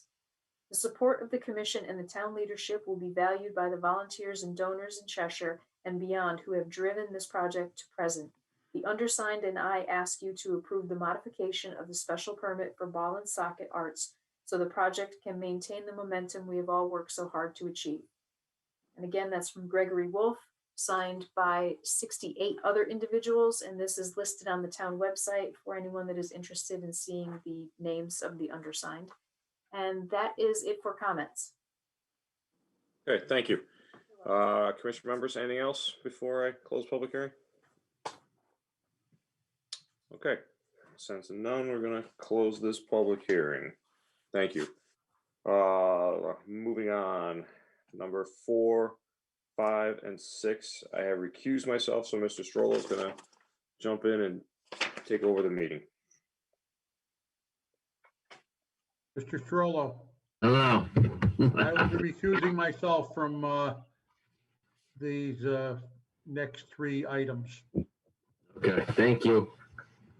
Okay, number 4, 5, and 6, earth removal, fill, and regrading permit for Pabco Inc.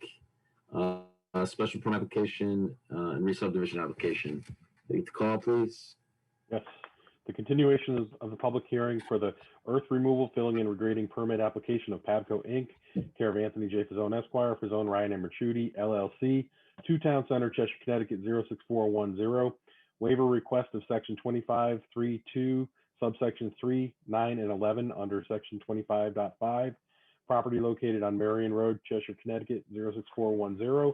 as generally shown on assessor's map number 16, lot number 10 in an R40 zone.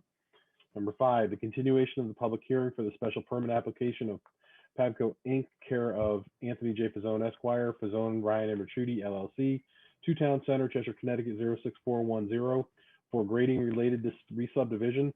Application property located at 1415 Marion Road, Cheshire, Connecticut 06410, is generally shown on assessor's map number 16, lot number 10 in an R40 zone.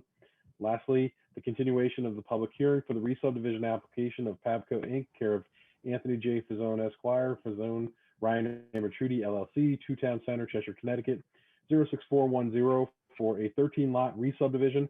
Property located on Marion Road is generally shown on assessor's map number 16, lot number 10 in an R40 zone.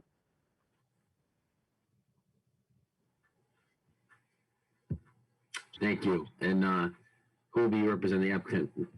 Mr. Fazzone? Yes, for the record, Anthony Fazzone.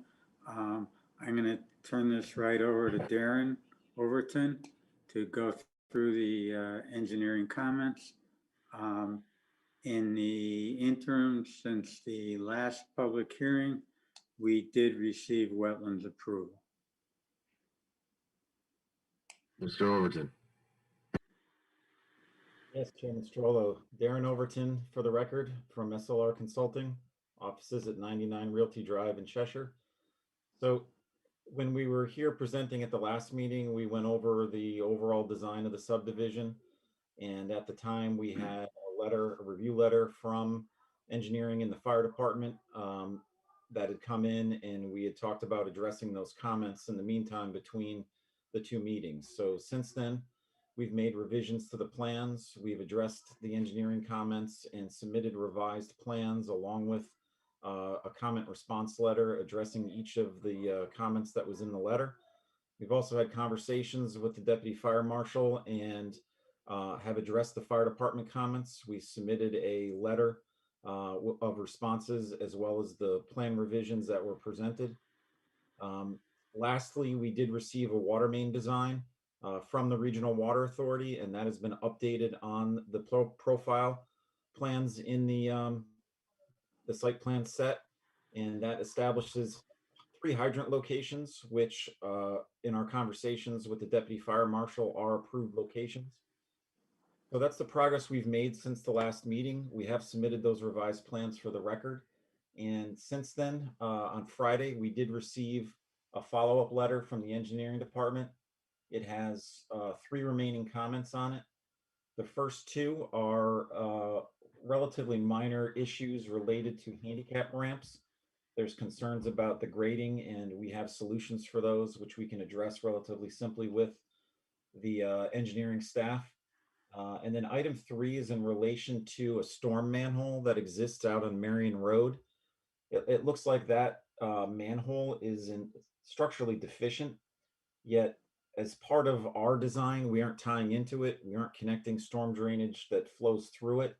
And it's part of a drainage system that exists in Marion Road and really would be an off-site improvement. So I don't see why it would be the responsibility of the applicant to replace that manhole, since we aren't impacting it with the drainage, or, you know, it's not on the site, but certainly would be willing to work that out with engineering if there were no other issues that we need to address on the plans. So with that said, I think that covers the changes for the most part. If anybody wants me to go into any further detail on any of them, be happy to do so. Or if anybody has questions in regards to any of the changes, I'd be happy to answer any questions you may have.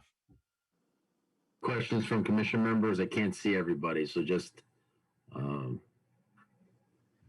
here is Tori. Anyone ask any questions? I don't see anybody raising their hand. Is there any questions from the public? No, there's no public comments. Okay. We have to read in everything that's been changed. So No, we don't. no, there's nothing. No, he's satisfied. The only comments that were outstanding were the 3 items in the engineering department, which was, and the one he refers to reads as follows: the existing storm manhole in Marion Road at the proposed road intersection has been inspected and is structurally deficient for the new wheel path loading that will receive in the new roadway intersection. It should be replaced, reconstruction in accordance with the standard manhole detail shown on the plans. If it's a structurally deficient manhole, we really can't put the requirement that they fix that. They can work collaboratively, obviously, which the applicant is saying that they're willing to do. So you don't have to. What about the fire department comments? I know they addressed them, but do Yeah. they have to be read into the record? No, we did that the first time around. What I'm saying is, I know there was some stuff they had to finish up. There's no follow-up. Sean, we have a motion basically on this that we'll get to, but it requires them to comply with the fire department comments like we normally would do. So. Anything else from Commissioner, Mr. Picado? Yes, on the manhole cover, is the increased traffic, because there's gonna be a road there, is that their concern and why that might fall with this? So they're already saying that it doesn't, Rob, it reads that it's been inspected, it's already structurally deficient. So we can't, so it's the town's responsibility to fix it. Now, obviously the applicant gets in there, digs it open, and they may work collaboratively and find a way to do it at a lower cost. I can't commit anybody to that, but I think Mr. Overton said that his client was willing to at least work with the town as far as that goes. It would make sense then to fix it then. And maybe there's some shared effort that's made as far as that goes. But if it's ours and it's structurally deficient, we don't have the ability to require. Why It would be nice if we could, but we don't have any legal ability to do that.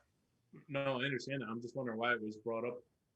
Why it was brought up? Because they go out and they do an inspection. When Anchor Engineering reviews the plan, they actually do a site inspection and they note where the new road is going to be. And they look at the manhole detail that's shown on the plan. Anchor's just, Anchor's providing a consulting service. They're not the town, they are a consultant, and they're making an observation. Town engineer might have seen the same thing. They wouldn't necessarily put it in writing, but Anchor did. And that's okay. Okay, good. Yep. Any other questions, anybody else? Yeah, Sean, Woody Dawson, it's an off-site, beg pardon? I can't see you. You hear me, Sean? I can hear you. Okay, go ahead. Okay, I didn't care whether you saw me and I just wanted you to hear me. Okay. Basically, it's off-site, where it has no effect on it at all. That's the town's problem, not the site problem. Okay. Just want it on record. Okay, thanks, Woody. Anyone Thank else? you. And I know that, and Suzanne, one last time from the public, nothing? No, no public comments. Anthony, you don't have anything to add, and Darren, you're all set, right?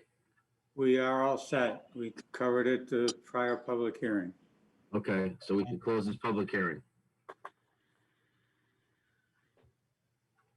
And where's Mr. Kurtz? So that's 4, 5, and 6, right? Yep. Yes, Sean. We're Okay. going on to 7 through 10. We're going on to 7, 8, 9, and 10. Correct. AJ, you ready? I thought you just did it. Yeah, can we hear the number 7 is the modification of special permit, Miller, Napolitano, and Wolf. And then 8 is the earth removal. 9 is a special permit application, and 10 is a re-subdivision application. Can we hear the call on those, please? Yes. The continuation of the public hearing for the modification of the special development plan with the interchange SDD zone of Miller Napolitano Wolf LLC and TriStar Development LLC, care of Anthony J. Fazone Esquire, Fazone Ryan and Merchuti LLC, 2 Town Center, Cheshire, Connecticut 06410, to revise the special development plan to show less public road and lots reduced to 7, and revised uses, property located at 1953, 2037, and 2061 Highland Avenue. Lot B is I-691 Dickerman Road, as generally shown on Assessor's map. Numbers for Lot A, 4, lots 6, 13, and 4. Map B, 3, lot number 51 in the Interchange Special Development District. The continuation of the public hearing of the earth removal, filling, or regrading permit application of Napolitano Wolf LLC and TriStar Development LLC, care of Anthony J. Pizzone Esquire, Pizzone Ryan and Mercuti LLC, 2 Town Center, Cheshire, Connecticut, 06410. Waiver request of section 25.3.2, subsection 3, 9, and 11 under section 25.5. Property located at 1953, 2037, and 2061 Highland Avenue. Second lot, I-691 Dickerman Road, as generally shown on assessor's maps for A4, lots number 6, 13, and 4, and for B3, lot number 51 in the Interchange Special Development District. The continuation of the public hearing for the special permit application of Miller Napolitano Wolf LLC and TriStar Development LLC, care of Anthony J. Pizzone Esquire, Pizzone Ryan and Mercuti LLC, 2 Town Center, Cheshire, Connecticut, 06410, for earth removal, filling, or regrading in conjunction with the re-subdivision application, TriStar Development LLC and Miller Napolitano Wolf, Inc., property located at 1953, 2037, 2061 Highland Avenue, and I-691 and Dickerman Road, as generally shown on assessor's map number 4, lot number 6, 13, and 4, and map B3, lot number 51 in the Interchange Special Development District. And lastly, the continuation of the public hearing for the re-subdivision application of Miller Napolitano Wolf LLC and TriStar Development LLC, care of Anthony J. Pizzone Esquire, Pizzone Ryan and Mercuti LLC, 2 Town Center, Cheshire, Connecticut, for a 7-lot re-subdivision, property located at 1953, 2037, and 2061 Highland Avenue. Lot B is I-691 and Dickerman Road, as generally shown on assessor's maps for A, 4 lot numbers 6, 13, and 4, and for B, map 3, lot number 51 in the Interchange Special Development District. Okay, thank you. Mr. Chair. Taking it all? Yes, Mr. Bowman. I will be recusing myself. Okay, thank you. Mr. Pizzone, I assume you're taking them all tonight? I am.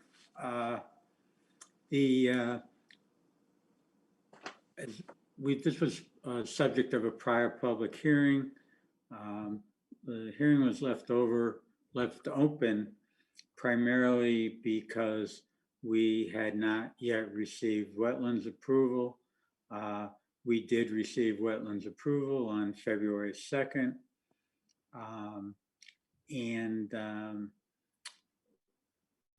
In reviewing the minutes from the last meeting, there's near the end of before that portion was closed, there's a section of the minutes that says, the commissioners discussed building the roads within this development, requesting information on the commercial and housing side and phasing of the property.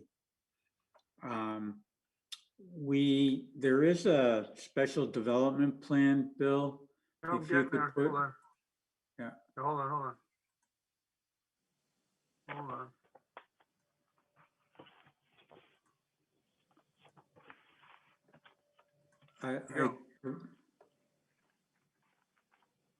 There's 2 pages. Which one you want, Anthony? I want A, B, and this C? one. Yeah, this is the one. A, B, and C, yeah. Right.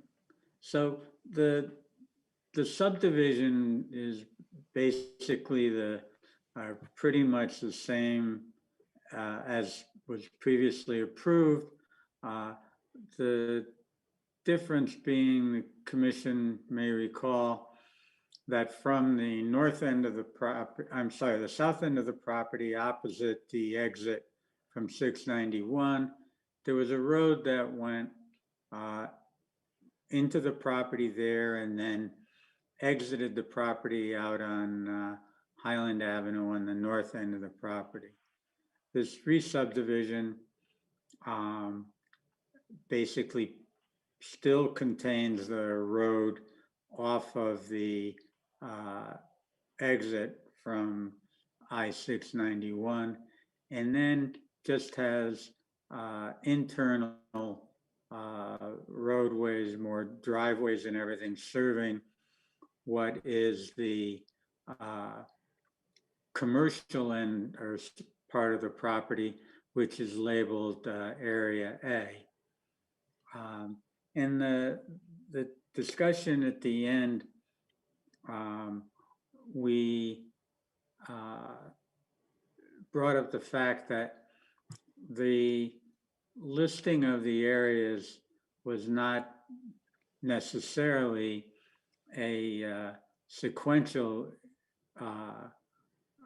reference, and wanted to make sure that the commission understood that we were not representing that area A would be first and area C would be last. One of the messages we tried to get across or point out to the commission is that this whole site is entirely without infrastructure. There's no existing sanitary sewers, and there's no public water to the site. And the expense of that, as I think you can imagine, is fairly extensive. I think you may be able to make it out on this, but on the Dickerman Road side, in the bottom left-hand corner, there is a notation that shows sanitary pump station. And we've gone back to the Water Pollution Control Authority, and they've granted a feasibility approval, which would modify the sewers by putting the pump station at that corner by Dickerman Road.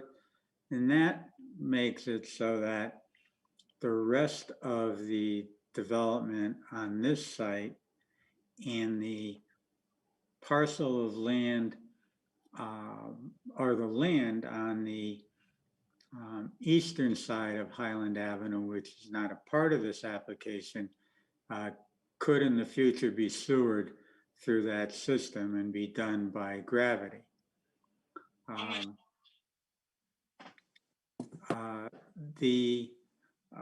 So the point I'm trying to make is that because of the extent of the cost of doing both the water and the pump station and whatever portion of the sanitary sewer area is as expensive as it will be, it's going to take a large, significant development in order for that would support the cost of the sewer and the water.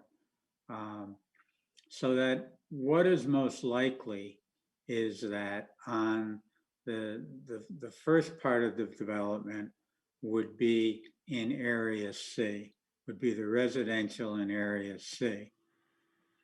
And I think there was some concern amongst the commission that ultimately there might be the situation whereby the applicant would be just putting in the residential. The safeguard, if you would, against that is that the special regulations that go along with the interchange special development district that was approved here, they prevent any residential development within area A.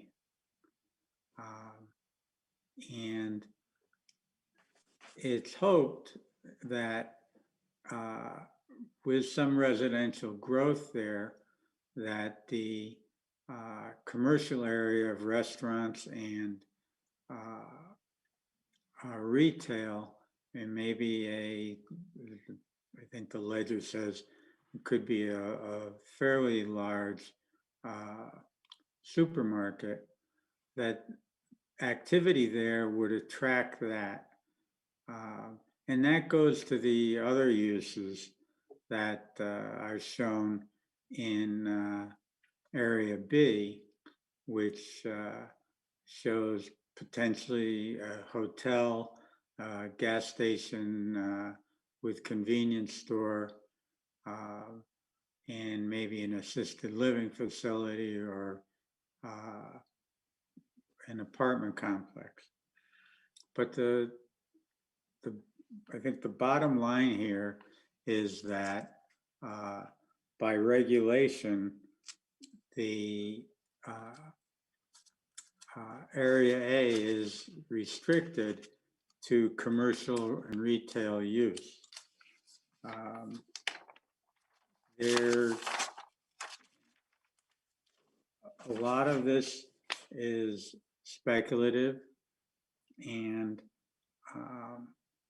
as I said, depends upon the scale of development that can get the that would merit building the sewers.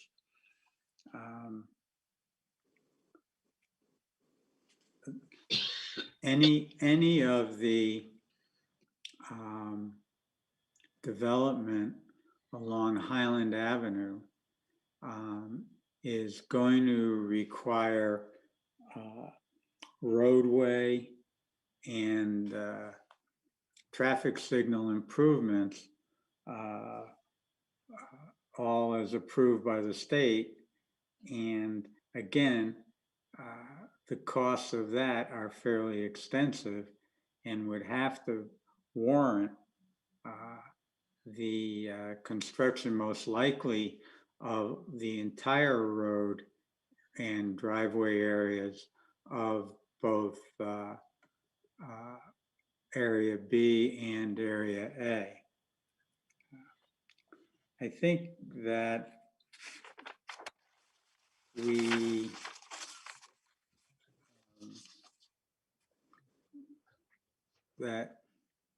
the ultimate goals of the applicant are to develop the entire site, to get the entire site done.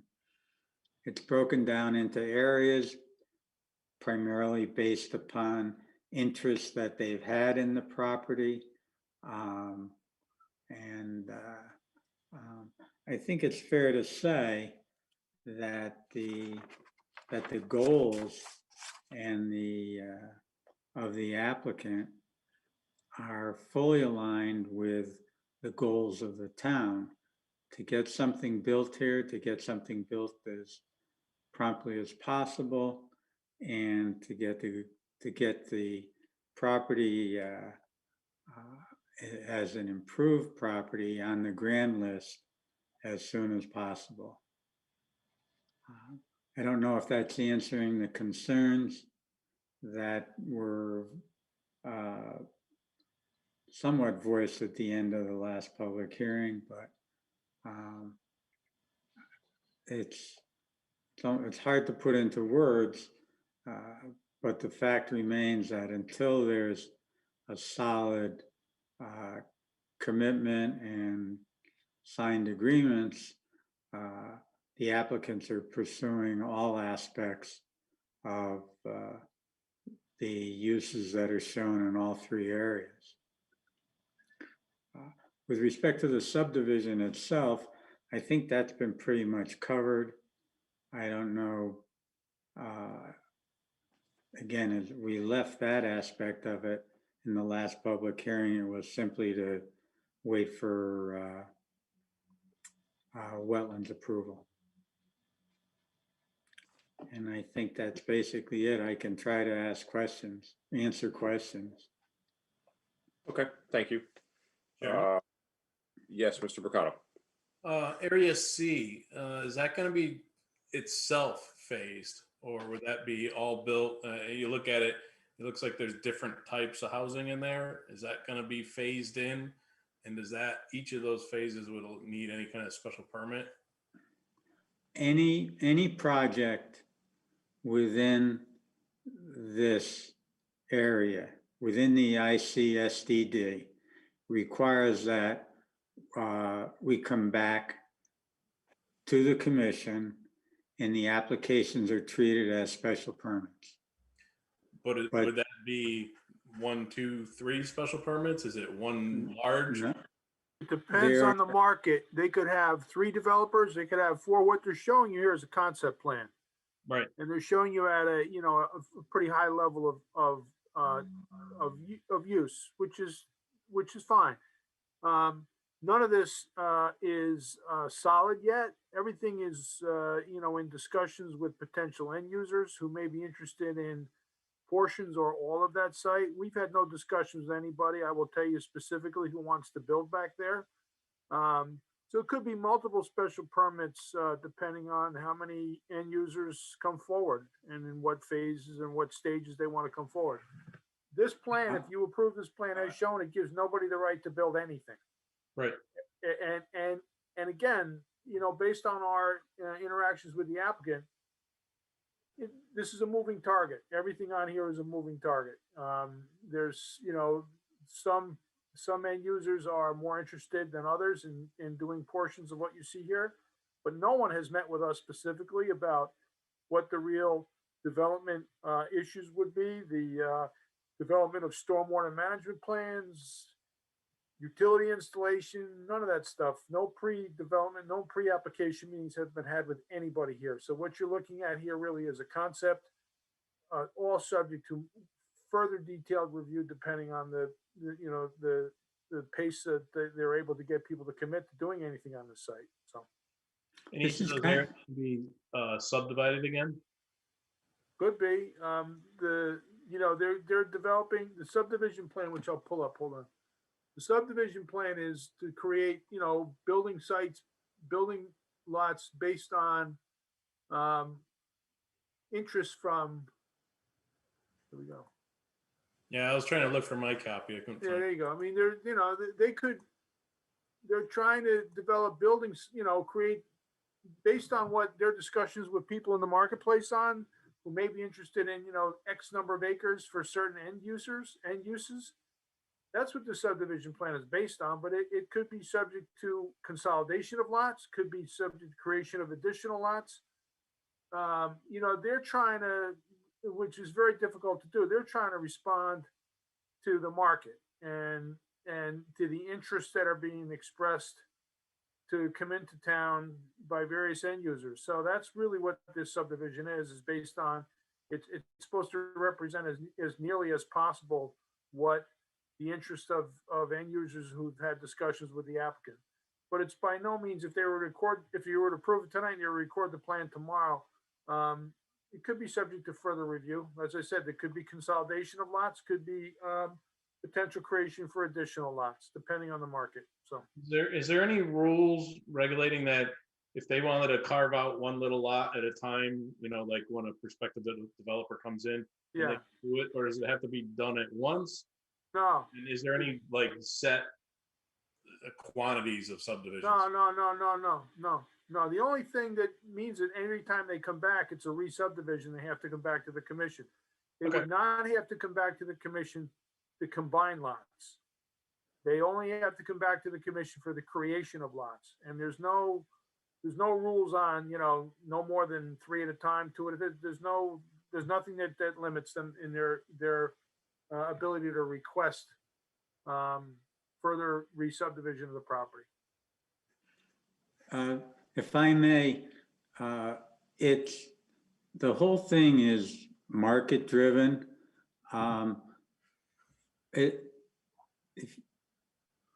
Right now, they're trying to get an application into OSTA, the State Traffic Authority. People interested in the property are interested in putting projects in here, want to know timing, where that stands. So that's why they're in front of us to see what they're going to require in terms of improvements on Highland Avenue, traffic signals, widening the road, whatever. And that makes that gives people who are interested in the property have a better example or better feeling for how much time it would take to get a project completed on this property. Right now, I would answer, Mr. Burkhardt, I would answer your question that there are 7 lots with basically 7 different uses, each of which would require a special permit approval, and the west side of the river being looked at as one single special permit approval for the entire residential on that side. It's unlikely that it would be broken up into smaller pieces. But it could be. But would they look at phasing that, even though it's one big parcel, one development, but in a time management, phase it in? Yeah, they probably would phase it. I think anything that's significant, they'd want to start getting sales. And again,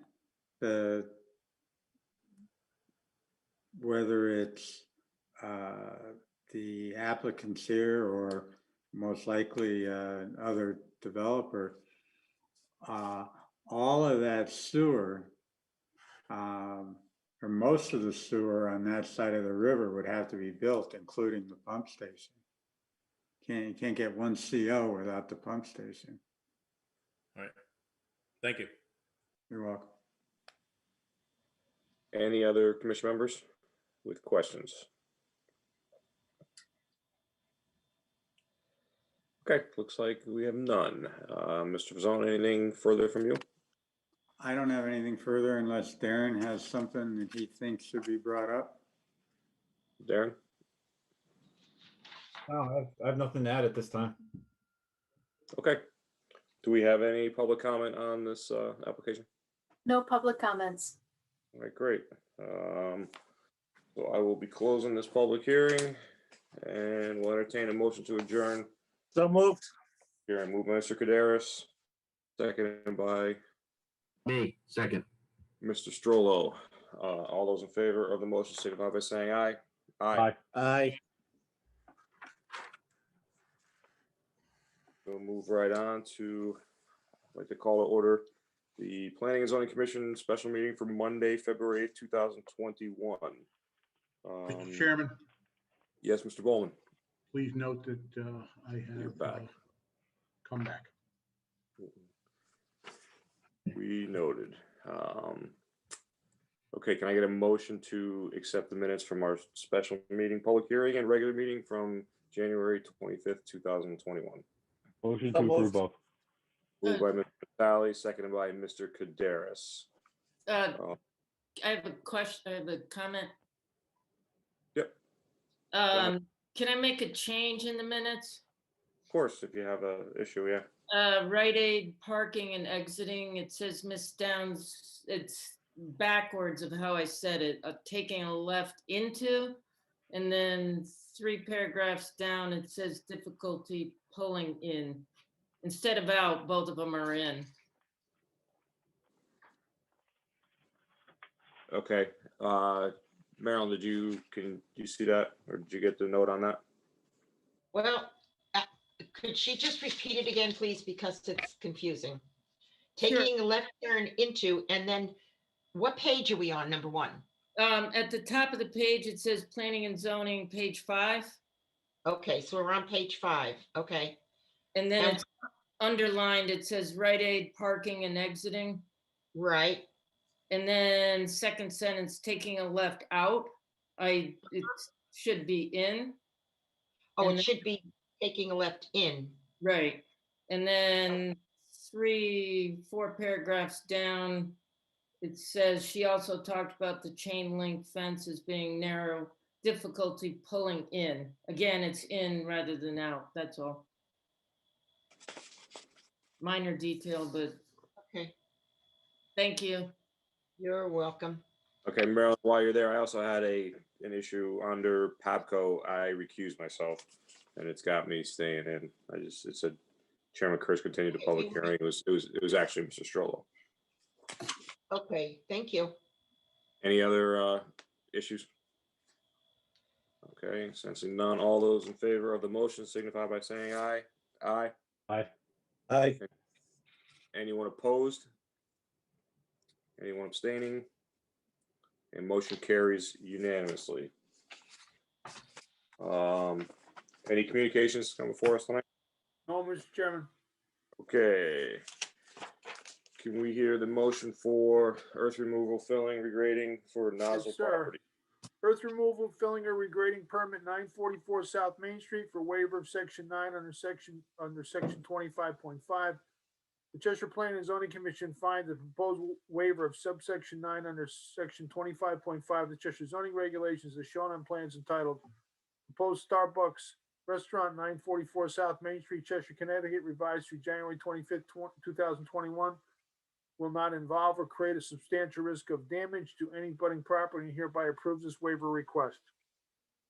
Move staff wording. Moved by Second. Mr. Talley, seconded by Mr. Dawson. Was it Mr. Dawson?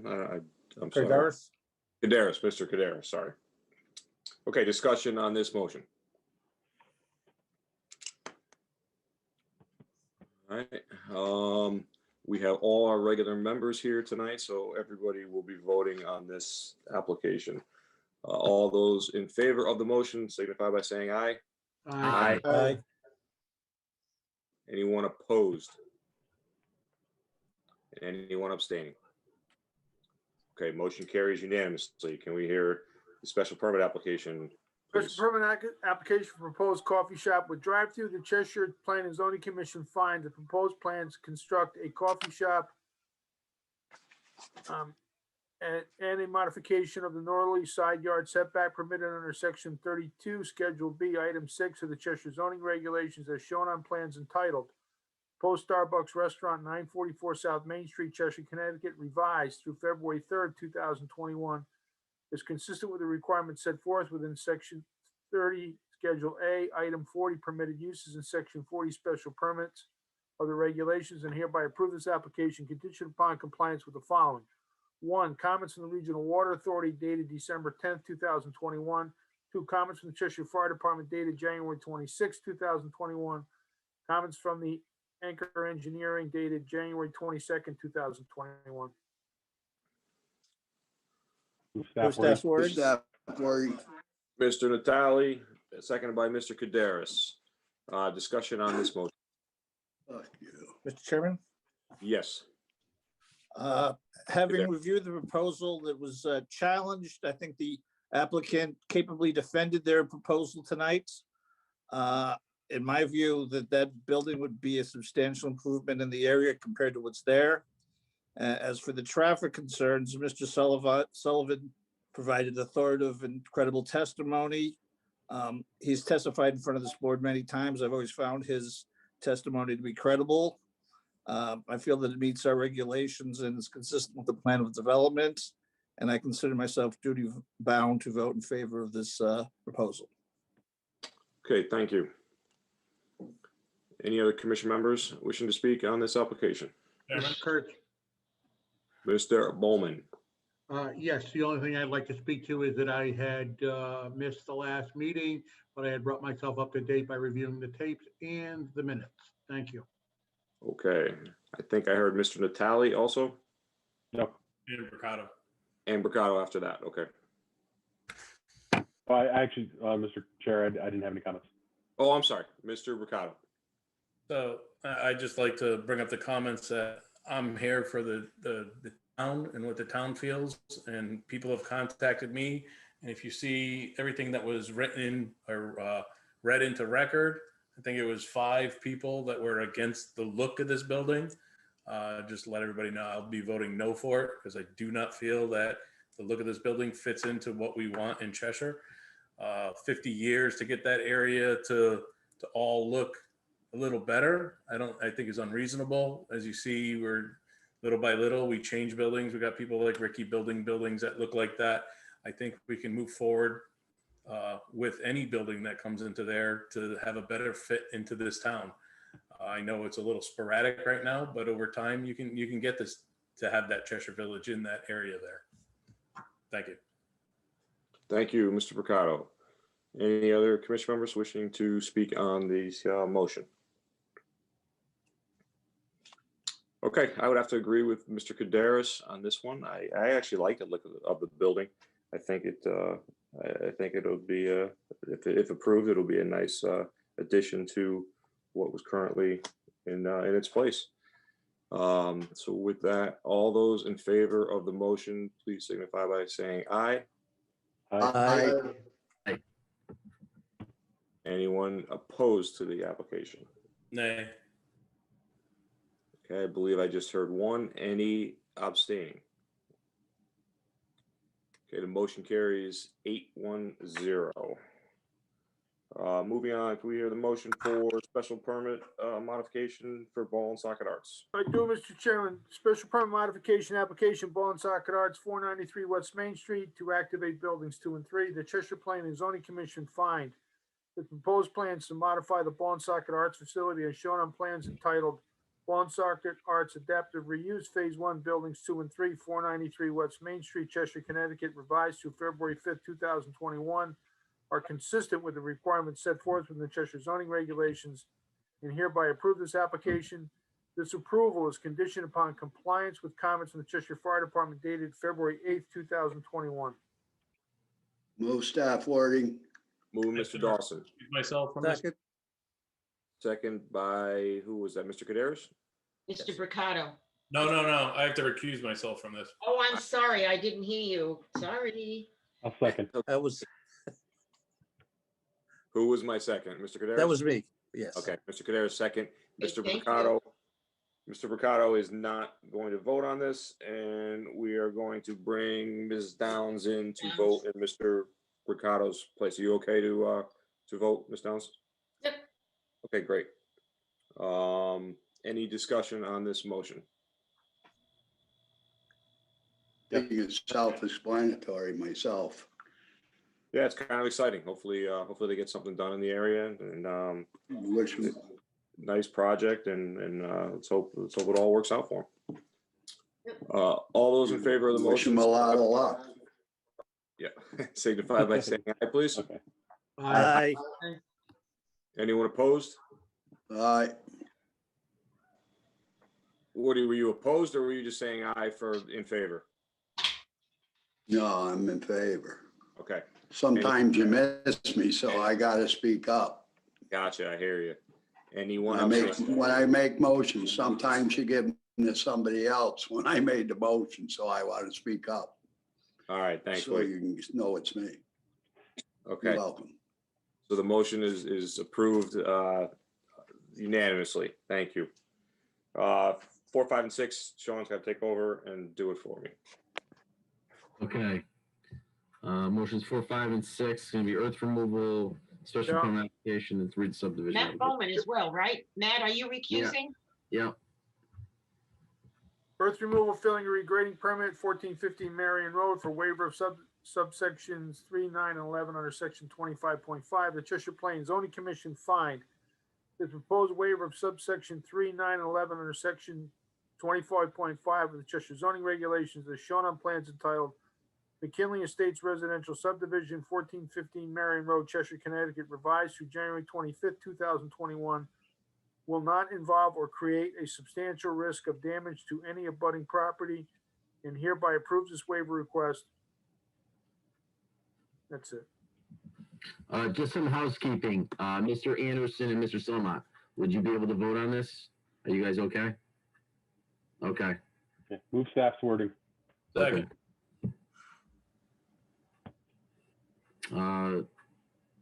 That was the motion. Okay, all in favor of the motion as No, is. Sean, we don't have a second. I second it. I couldn't hear you guys. Okay, Oh, I'm sorry, Mr. Mercado seconded. thank you. All right, sorry. All in favor of the motion as is, signify by saying aye. Aye. Anyone opposed?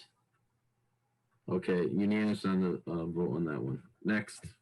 Special permit application 1415 Marion Road for grading related to re-subdivision. The Cheshire Plains Zoning Commission finds the proposed grading and the waiver of subsections 3, 9, 11 or section 25.5 of the Cheshire zoning regulations as shown on plans entitled McKinley Estates Residential Subdivision 1415 Marion Road, Cheshire, Connecticut, revised to January 25th, 2021, will not involve or create a substantial risk of damage to any abutting property, and hereby approves this regrading and waiver requests.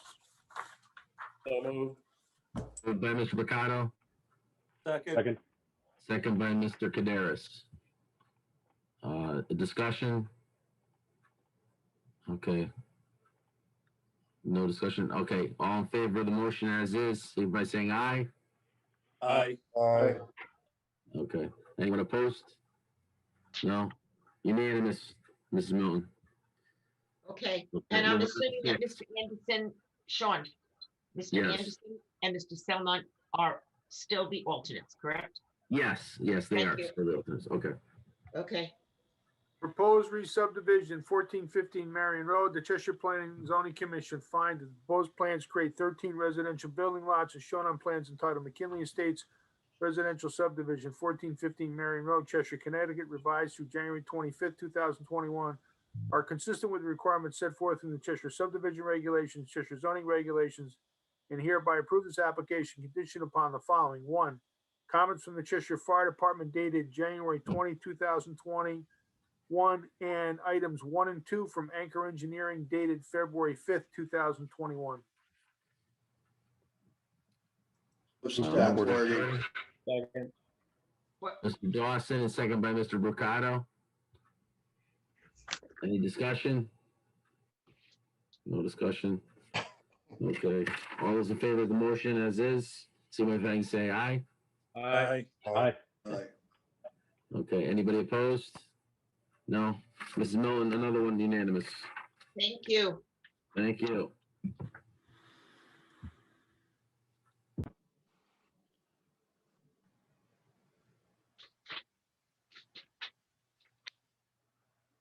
You're on Mute.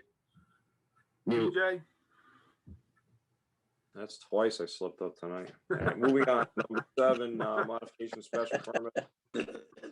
Interchange zone SDD. Can we hear the Modification of special development plan with interchange zone SDD 1953, 2037, and 2061 Highland Avenue. The Cheshire Planning and Zoning Commission find that the proposed modifications to the approved special development plan as shown on plans entitled Overall Concept Special Development Plan North End Parcel, Cheshire, Connecticut, dated November 17, 2020, are generally consistent with the Cheshire zoning regulations and hereby approve this application. This action takes note of the fact that the individual development sites are subject to special permit review in addition, in accordance with section 40 of the regulations. This approval is conditioned upon compliance with the following. 1, comments from Regional Water Authority dated January 21st, 2021, and comments from the Cheshire Fire Department dated January 21st, 2021. So moved. Moved by Mr. Tally, Second. Second. seconded by, was that Mr. Mercado? Sure. Okay. On this motion, we do not have Mr. Bowman, so we will put Mr. Selmont in his place. I believe everybody else is here. Any discussion on this motion? Okay, sensing none. Only in so much as that it's another chance of doing something that on this long-term project and it's more of an idea than actually committing to anything. So let's try it. These changes like this really is not really a big deal in the overall scheme of things. So, all those in favor of the motion signify by saying aye. Aye. Aye. Anyone opposed? Anyone abstaining? Okay, motion carries unanimously. Number 8, earth removal. Earth removal, filling, regrading permit 1953, 2037, and 2061 Highland Avenue. The Cheshire Planning and Zoning Commission find the proposed removal, filling, and regrading is shown on plans entitled Stonebridge Crossing, re-subdivision plans 1953, 2037, and 2061, map and block 3-51, Highland Avenue, Cheshire, Connecticut, dated January 4, 2021, is consistent with good practice and will not provide any unsafe conditions, and hereby approve the proposed waivers of items 3, 9, and 11 under section 25.5 of the Cheshire zoning regulations.